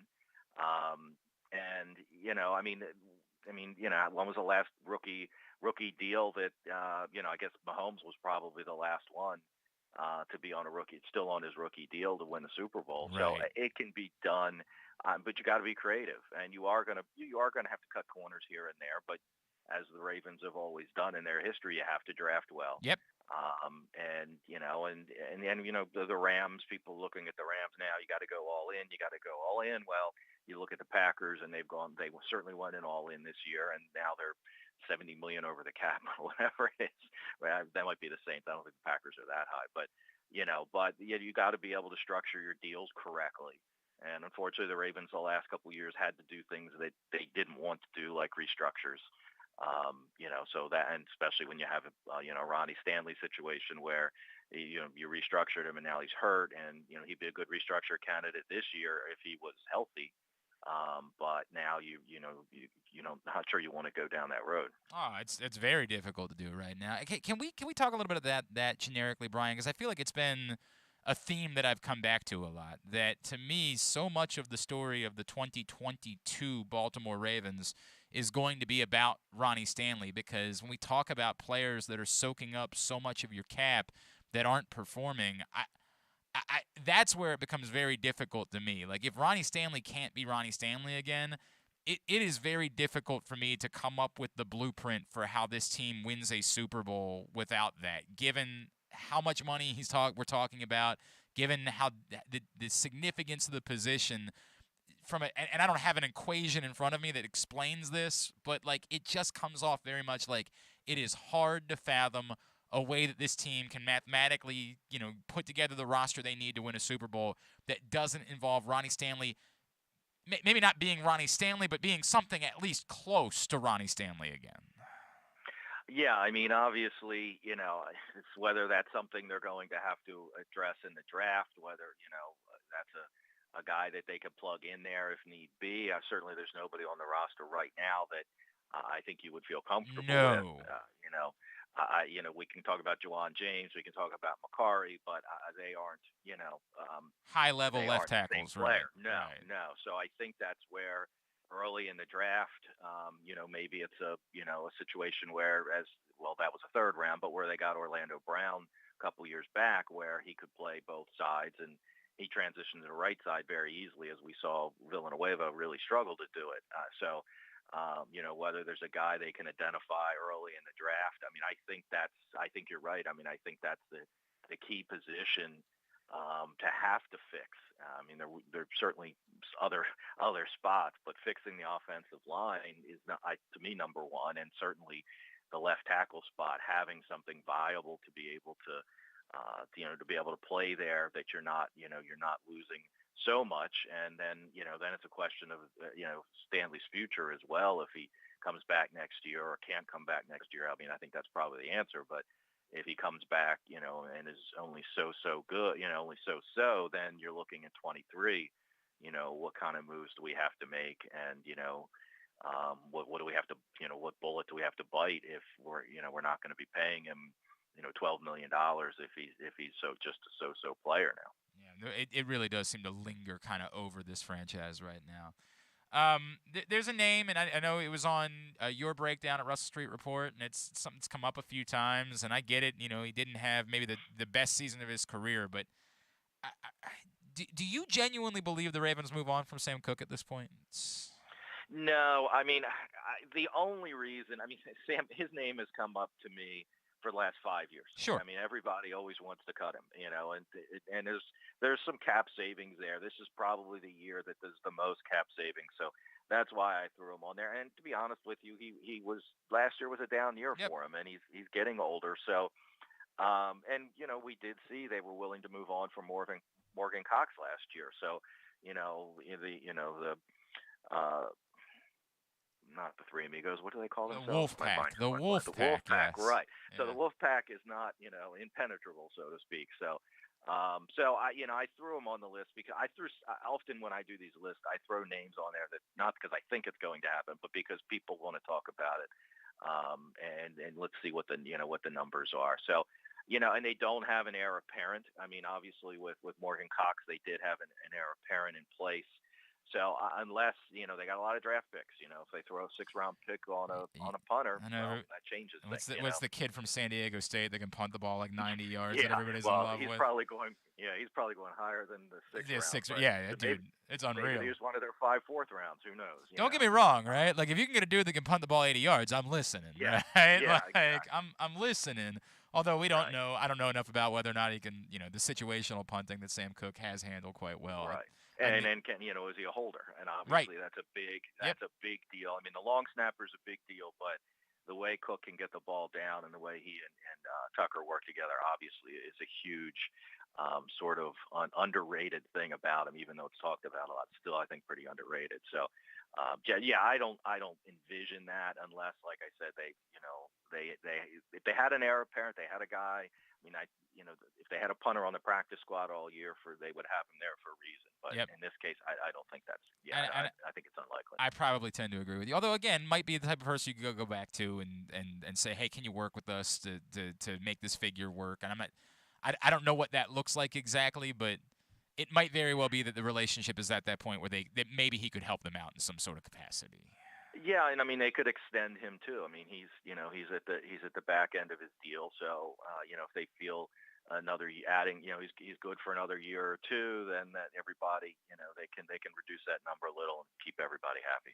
Anything else that isn't on your list, but you say, look, man, I don't think this is impossible. Like, I don't think that there's an impossibility that they could do something like this, whatever it is. And I don't even know. 'Cause the problem is there's not a whole lot of other places where there are savings that can be had, right? So Right, yeah.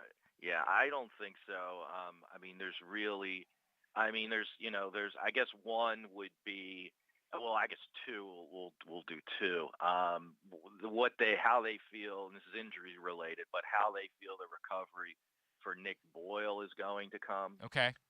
Now his is a little more tricky because he has an injury guarantee for part of his base salary, and of course that means if he can pass a physical, they can cut him.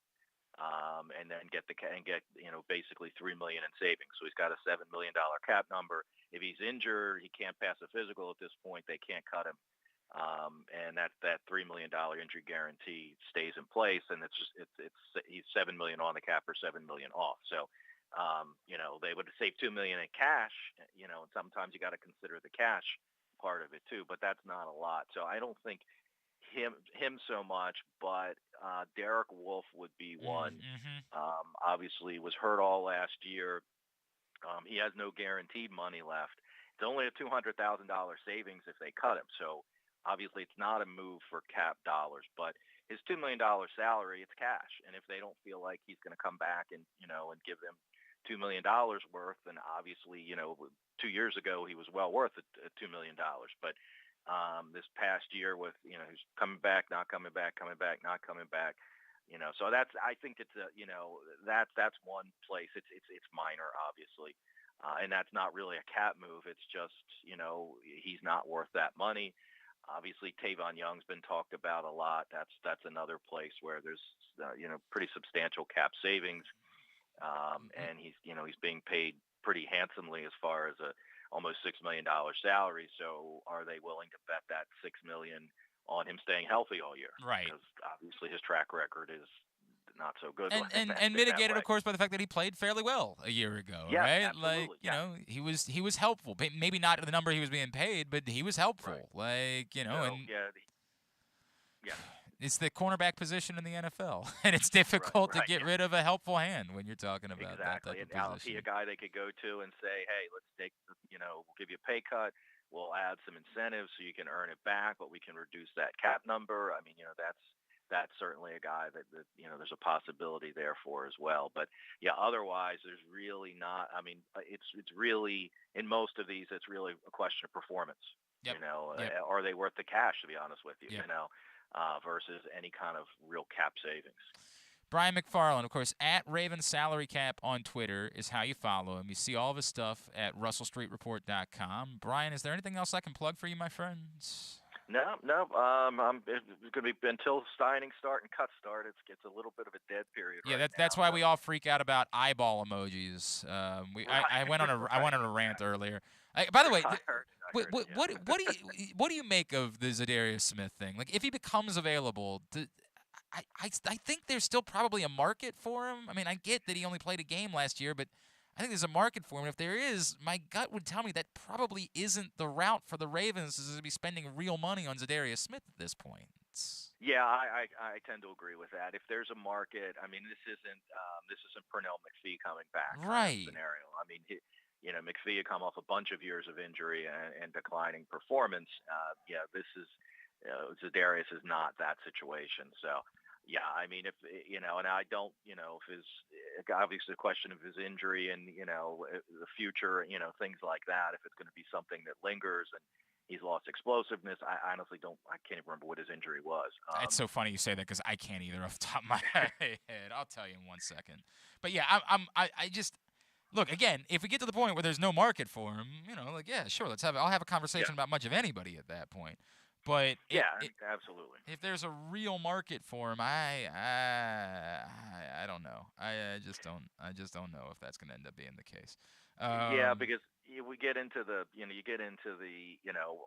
where can they find cap space and where are they going to need to cut corners? And if you're looking at paying him $10 million a year over the next per year, over the next 3 or 4 years, I don't think that's a place they can go. I think that's where they look to the draft to, Right. Get an edge rusher. Now, they every once in a while they surprise us with an Earl Thomas kind of signing, and God forbid that thing happened, the way that ended up. But yeah, so maybe not a so name they, we should use any longer. Maybe we should retire that name. By the way, it was back surgery, and I do need to point out he did return to play in the playoff game. So he actually played in 2 games technically last season, because he did return to play in the playoff game after the back surgery. Okay, well then that's so that I would think that that proves even more that he's healthy enough. Yep. So Yep. yeah, I would think there's going to be a pretty decent market, and I would have to think he's going to be looking at is he 30? Is he turning 30?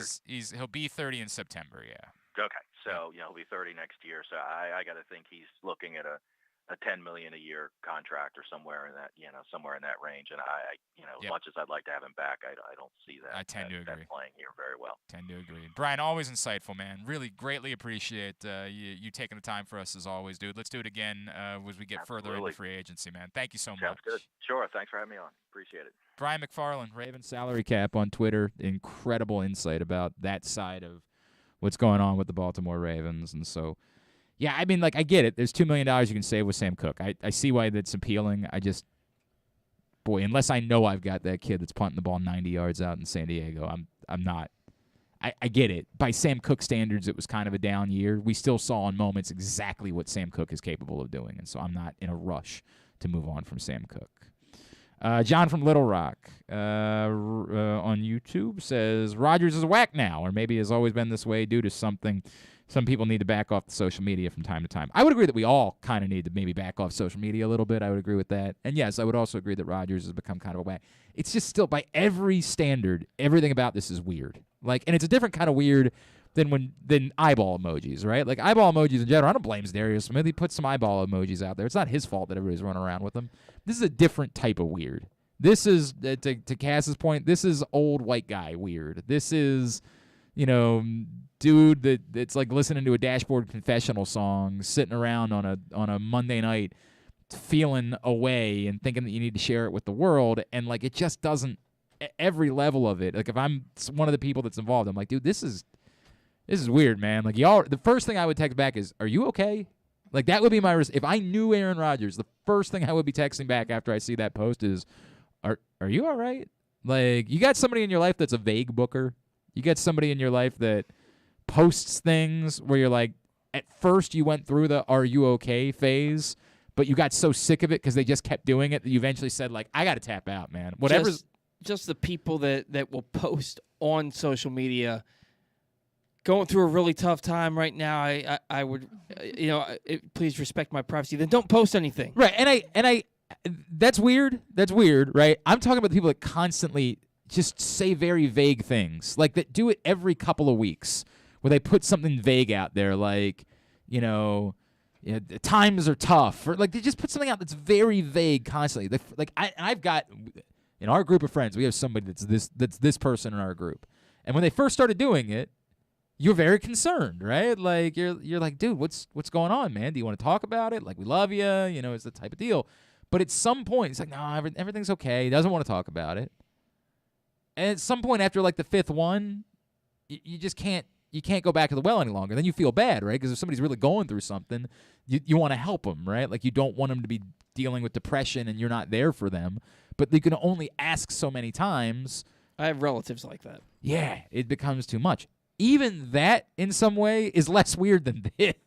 I feel like that's an attention-seeking thing. That's exactly what I think it is. I feel like that post made me feel like it was some drunk white girl that was sitting on her couch, just with her telling you crying, everything, telling right. her about her boyfriend 100%. in middle school or everything. something. But it was everything about my life. I'm just dumping in everything about my life into one Instagram post. Right. So And weird. It's one of those things too where the people are you're really close with them and you'll ask them and they won't tell you anything, but then that night they'll post a picture of a black screen and be going through it right now, don't hit me up. And I'm what are you what is going on? If you're depressed, I need to talk to you and make sure you're okay, right? If you're just trying to get attention, that's a different conversation.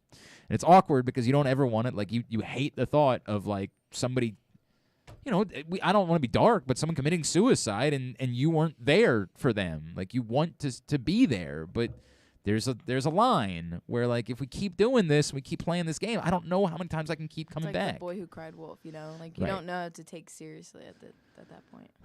Let's not be as dark.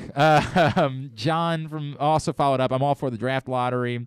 It's a great way to reward the picks. He's suggesting it in the NFL. The NBA was light years ahead on this deal. It should be used in the NFL as well. It's very tricky for me, right? It's very tricky. I said this 3 years ago. I'm actually in favor of it. It feels punitive because locally, because of all the crap. People are pretending like the Orioles are the first team that ever did something like this, right? Like, so we've gotten in our feelings about that because people are on Twitter making fun of the Orioles as if they're the first team that's ever tanked and gone through a rebuilding, which is not the case whatsoever. Of course, we've got a blueprint. This is how other teams have rebuilt, which is no guarantee that it's going to work for the Orioles, as I say all the time. I was all for it. I just thought there should have been a ramp, an on-ramp for when you start it, right? The teams that 3 years ago looked at the Astros and looked at other organizations as a blueprint and said, well, we should do the same thing. The best thing for us is to be terrible, stockpile talent, and then once we have that talent ready to then spend accordingly, they shouldn't be punished arbitrarily because now's the time you want to get rid of it.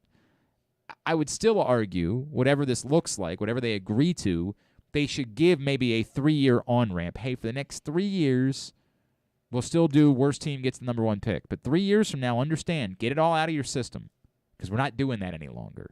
Why even wait 3 years? I understand not doing it this year, but why not start in 2023? So you mean for the 2024 draft? No, I mean for the 2023 draft. I would not do it for the 2023 because there's teams that have made decisions based on an old set of rules that are not prepared to walk in now and say, well, now you got to go compete. Well, the majority of the money's been spent. There's only so much that's even left out there once baseball begins again to spend money on. You are what you are, and you made your decisions based on a previous set of rules. So to suddenly throw in, pulled the rug out from you, we're changing the rules, that's not fair to the teams that have made the decisions based on what the rules were. I get that. I would just say that, I mean, especially because there's a number of free agents that are still out there. Like when there are some, but it's not the bulk of them. There's some. You're basically saying we're going to force you to try to go spend money right now on whatever's left, and that's not a fair thing to do in the middle of. You started playing the game. Now we're changing the rules in the middle of playing the game, and you've got to catch up. If the rules were going to change immediately, you might have made a different decision at the beginning of free agency as to what you were going to do. It's just not inherently fair. And I get it. Somebody would say, well, it's not fair to not try to win. That's a different conversation. The rules were set up to benefit teams to not try to win. Now you're changing the rules, which I'm okay with. I'm telling you, I don't like the idea. In American sports, we want to believe that everybody's trying to win constantly. I get it. In European soccer, we tie. Like, that's different. Actually, technically, sometimes it happens in football, too. But like in American pro sports, we want to believe that everybody is constantly trying to win. And they should try to win. We don't want to believe, and to make it very clear, even teams that are tanking, the players that are on the field are trying to win, right? Like, the organizations might not be trying to win, but the players that are on the field are trying to win those games. Everybody should be attempting to, and I am in favor of that. But the rules weren't set up for that. So if you're going to change the rules, I'm good with it. You just got to allow for a grace period. And if you want to say, okay, we'll give you 1 more year, I don't know who the example of this would be. For the Orioles, it was going to be a 5-year tanking plan. Like, it was going to, and I tried telling people that from the get-go, this notion that it was going to be this quick thing, they were going to be really bad for a prolonged amount of time. The Astros were really, really historically bad for a prolonged amount of time. It's not 1 to 2 years. So it's not the Orioles. I don't know who it is. Maybe like the Nationals or something. I don't know if that was the Nationals' plan. And I don't know. I don't know what their plan was. It's hard to imagine that because they were apparently trying to spend, what was the amount of money that Soto turned down? 13 for $350. $350. Yeah, I can't fathom a team was attempting to spend that amount of money and then planning to tank. I just don't think there's any possibility of that. Right. But I don't know that there's another team that a year ago said, well, it didn't work out with this group of players. Let's not spend any money. I just don't know who I'm thinking of. if we went through team by team, we might come up with who it is. The Rockies. I don't know, Yeah, right? yeah. Off Arenado and a year or two after they signed him. Correct. And it might be that they're the example of a team that said, we got to go this route. This is the best route for us to try to get back to where we want to get back to. Mm-hmm. And I get it. In general, we don't have sympathy for those teams. We don't have sympathy for someone who's not trying to win. But the rules were set up to encourage you to not try to win. So now if you're going to change the rules, I get it. I would just say you need to give an on-ramp for the teams that were working with a certain set of rules to say now you need to comply with the new rules and grandfather things in that way. So I would just say whenever we do it, we give it a year or two, and then in the third year, we kick in the draft lottery at that point. That would be in order to get through anybody who had made their decisions based on what the rules were. As far as the NFL is concerned, I would have no beef with that. It's, to me, far less of a problem in the NFL because there's only 17 games. Right. It's not like, again, we think that the Brian Flores alleges the Dolphins were trying to tank, and all of us had this thought the Dolphins were trying to tank. But this is football that we're talking about. And your attempt to tank is mitigated by a salary cap. You have to, a salary floor. You have to spend a certain amount of money. Not to mention that the difference between the worst team and the best team isn't all that great. I mean, The look at Bengals won 4 games a year ago, and we're in the Super Bowl this year. Exactly. I'm not saying it doesn't exist in football, but it's not a concern to me in the same way. Could you bring it to football? Yeah, you could. If you're talking about specific decisions that are being made late in the season, because I do think that's where it becomes more relevant. You get late in the season and a team could bring a quarterback back to play, but chooses not to because they just sort of identify at that point we're better off losing the game. And you want to say, hey, we'd rather have you have your good quarterback back on the field, and so you want to discourage the idea that you want to try to lose that game? Yeah, I'd listen to that as why it could work in football as well.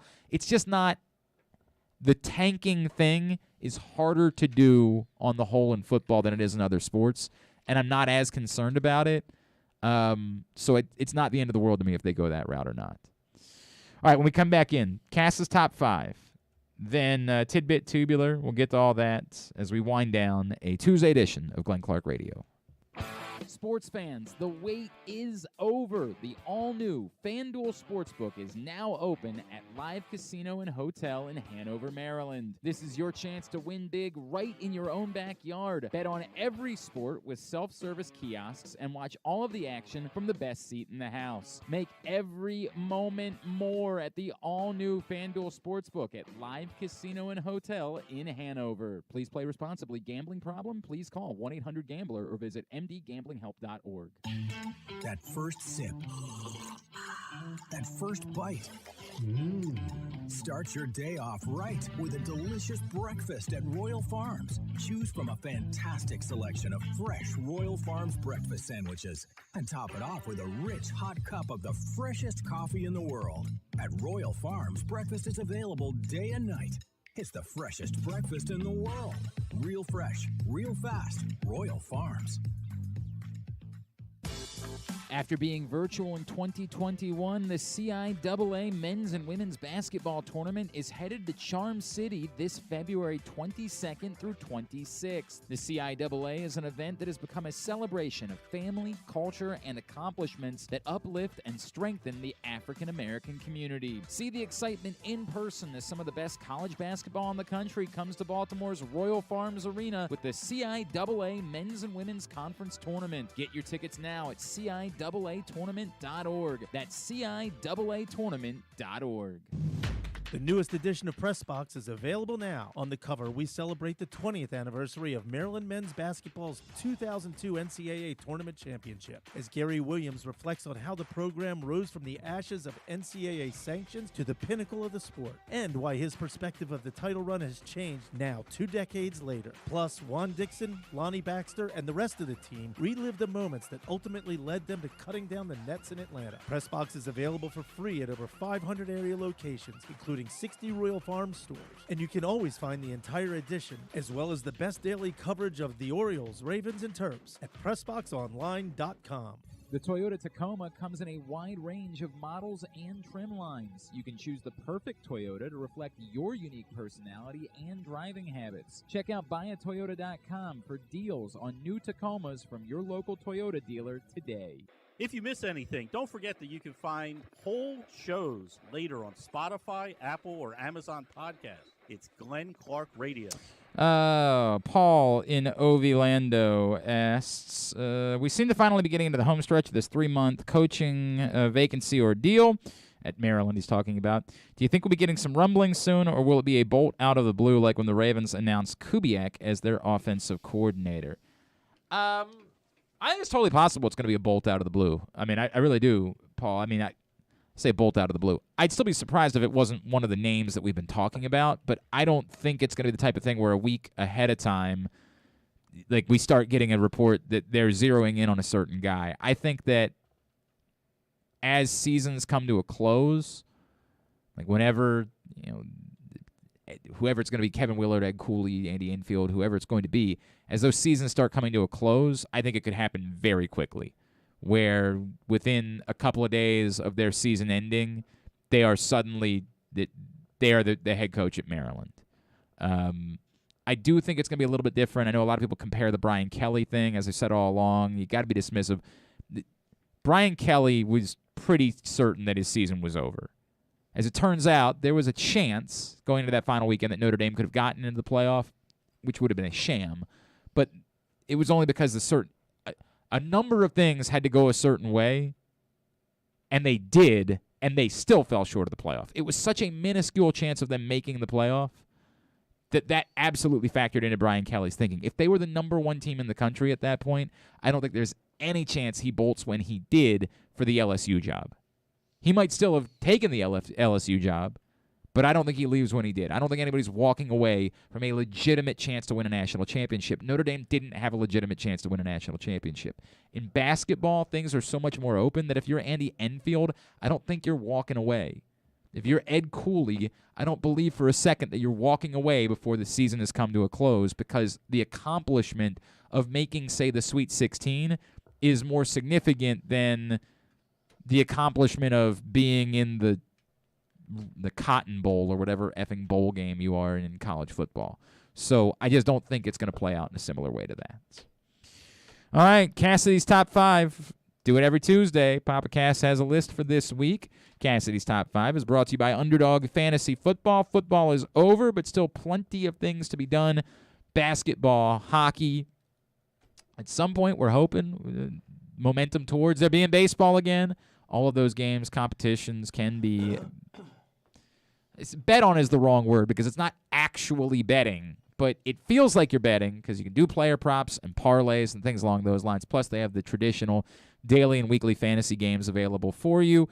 And when you deposit up to $100, your first deposit, if you use the code PRESSBOX, we will match it again up to $100. UnderdogFantasy.com. Download the Underdog Fantasy Football app. So this one is you-centric. Yeah, I love me some me type of situation we're talking about here. Self-love. All right, let's see what you got. Except some of them might be more like roasting me, so it's okay. So the official title of this is? It's top 5 interesting facts that people don't know about me. Okay, all right. Okay. Well, a lot of people here don't know anything about you. Exactly, so it works out. But this is most people don't. All right. Number 5. Okay, so I said for number 5 that I lived in 9 different states my entire life. I don't think that's very interesting, Cass. I think it's interesting. I think it's interesting if people are inclined to care about you. Right. I don't think it's interesting to the average person. Okay. Right? I think the average person is like, okay. I think it's pretty interesting. So name the states. Okay, so I was born in Florida. Yes. Then it was where in Florida? Fort Walton Beach. Oh, okay, that's nice. Yeah. All right. And then I lived in South Dakota. Yeah, that's interesting. I think that alone is more interesting because nobody knows anything about South Dakota, right? Mm-hmm. If you asked me to name 3 things about South Dakota, I wouldn't get one. My sister was born in England. Is Mount Rushmore in South Dakota? Mm-hmm. No. Yeah. No. Yes. Nailed it. Yes. Nailed it. Well, I've been to Mount Rushmore several times. Okay, but was it in South Dakota? Yes. Okay. Yes. The capital of South Dakota is Pierre? Oh, come on. Don't ask me. Cassidy. I've lived in... Cassidy. Hang on a second. Hang on. I'm going to get this answer. The capital of South Dakota is Pierre. Oh, I know more about South Dakota than you do, and you lived there. I was a toddler. All right, next place. Sorry, I'll learn. No, what was the name of the other states? Okay. California, Where in California? like Simi Valley Okay. area. All right. And then I lived in South Carolina, Okay. North Carolina. Where in these states? Okay, Easley, Spartanburg area in South Carolina. Okay. And then North Carolina, Sunshine, like near. Oh, Raleigh right. Yeah, area. yeah. Okay, and then I lived in Georgia, Kathleen, Warner Robins area. I actually love Warner Robins because it's got the Air Force Base and Mhm. the museum there is. But I was down. My grandfather lived in very rural Georgia in a town called Cochran, and there's nothing to do there. Like there's a I think they finally got a Walmart recently, which is a big deal. Like it was a very big deal in this place. I in fact shared a picture and was trying to explain to people how rural it was. It was so rural that one day in my 20-minute drive to find a gym to work out at, I was accosted by 2 horny goats that were trying to have sex in the middle of the road. That's how rural this place was that I was visiting. So when I brought my kids down before my grandfather passed away and I wanted to do things with them, I had to drive various places. And we went to the aviation museum in Warner Robins, which was dope as hell. It was very cool. They had a former Air Force One there, in fact. Like, they didn't even, like, make a big deal about it. I was just walking by like, wait, is that an Air Force One? Holy crap. It was very cool. Very cool. Virginia, which is where I am now, or my family is, which is Stafford area. And then Maryland, obviously, I count as another place that I've lived. That counts 100%. Yeah, You're going to school here. All right, so those are 9. Next on the list. Okay. Number 4. My next one is I didn't talk till almost 3. Okay. I mean, that's weird. That's weird. Right. It's they're weird. interesting. I didn't say they were normal. Keep going. You're gonna have to wow me with this top 3. I'm trying. My first date, I went frog gigging. Well, I don't even know what that means. So I got questions for you now. Okay. What is frog gigging? It's like hunting, but frogs, obviously. Like you grab. Most people use like the end of a broomstick and put like a nail at the end of it. When you say most people, most people don't know what frog gigging is. Most of the people that are into it. Yeah, Okay, most people don't. Are into it. Don't. Wait. Say this again. So it's like a broomstick. Yeah. And you put like a nail into it. Yeah. And you go around with a flashlight. You just go down to the you just go down to the you go down to the creek. Yeah. You're not just trying to catch frogs; you're trying to kill them. Yeah, to eat them. Right. They taste like chicken. Which like my family hunts. So like. So you've had like very frog normal. legs during your life. I've never. I don't know. No, that's not true. One time I did. One time I think I had frog legs. I've had a lot. I've had squirrel. I've killed squirrel and eaten squirrel. Tastes like chicken. Everything just tastes like chicken. I disagree with that. Although I'll tell you, rabbit was one that surprised me. Like when I was down in New Orleans and we went to Coops the first time and everybody raved about their jambalaya and I found out it was rabbit jambalaya. I'm like, there's just no way. And then I had it and I was like, oh my god. And I still have dreams about it to this day. Like I still wake up in the middle of the night with cold sweats thinking about Coops jambalaya. So rabbit I'm on board with. I don't know if I'm on board in the same way about squirrel. I mean, don't know if I'm bored with it's not that. like it was like a couple times. It wasn't like we go out and we're like, oh, casual Yeah, you're presenting a Saturday. very specific like look at what. I mean, we so did I want to know how this went. Your first. How old were you? I was in high school. Okay, and a gentleman. Asked me out on a date. But and did he I tell said, you sure. that you were gonna go down to the creek and? Yeah, he said, "Are you good with that?" And I was like, "Sure." I was like, "Yeah, I've never done it, even though I hunt. Like me and my family, we have our own hunting land, and we go there." And Right. That part's not weird. There's nothing weird about that. Right. Nothing weird about that. Right. But then, and like when I was in middle school, my dad would take me out, and we would like hunt squirrel in the backyard and cook it for dinner. And so it was like very normal for me to go and just like murder things and eat them. It wasn't like unnormal. So like for me, I was like, oh, that's a cool date. Like, yeah, I want to go and do that. That's fun. So then we did it, and it was a really good weird. date. Very weird, man. Very weird. All right, number 2. Okay. I played overseas. Where? I played in Gothenburg, like Sweden, Denmark, Like, but with Copenhagen. like when you say played, you didn't play for like Soccer. a team Yeah. in. No, I played right, for you like played a with team a team in Copenhagen. Yes. overseas, You didn't like get. You didn't get sold to a club in Copenhagen at some point, right? I Yeah, wish, yeah. I mean, it doesn't sound like a bad way to spend life. Mm-mm. All right. And number then 1. My last one is my freshman year of college, I got in trouble and got chased by security. at Okay, 2 that's a.m. all right. So here's the deal. I want to know. I would like to share the story, but I don't know if we should. Right? It's not bad. No, it's actually it's not anything Okay. bad. All right. Then what's the story? I pretty much was out with my friend on the men's soccer team at like this Mustang Stadium. I was just out at the field, and it was like I think it was like a Saturday night or something. And I was just out at the field, and we were just playing. And the gates were all locked, so me and him had to hop the fence to get out of the area because, like, our key card wouldn't work to get us out of the locker room or out of the gate. So I had to, like, hop this fence and climb through the woods and up this hill. And I think they thought that we were trespassing because obviously, like... Yeah, you were hopping a yeah, we were fence. Yes, hopping that's a the fence. first thought that somebody would have. So then all of a sudden, like, we got really worried. He went back to his room, and then security was, like, pulling up. And as soon as I walked in, they were like, don't let her go, like, don't let her go, whatever. And then, like, I was up till 4 a.m. being questioned because they thought I was stealing stuff from the stadium. And then they called my steal coach from the stadium, the by next the day. way? Well, apparently there was someone, like, stealing stuff from the stadium. Oh, I didn't know that was a thing. I had So, no like, idea that they was a thought thing. thought I was, and they brought, like, police and everything. And so, like, Did you ever read the story about the 2 guys that alleged to have spent the night inside Camden Yards? This is a story from a few years back that these guys like wanted to stay in the stadium after it was closed, so they hid in a bathroom, and then they shared pictures of it where they were like, first it was cool because they're running around on the field and they're like living out there. Right. This is the stadium that we love, and it was cool. And then they were like, oh no, we're really trapped in here. Like, we're really stuck inside the stadium. There's no way to get out, and they didn't know what they were going to do. It was a famous story because they, like, apparently went back to where Boog's barbecue is and, like, found bread and cheese and, like, made grilled cheese sandwiches, like, out on the griddle at Boog's barbecue, and Wow.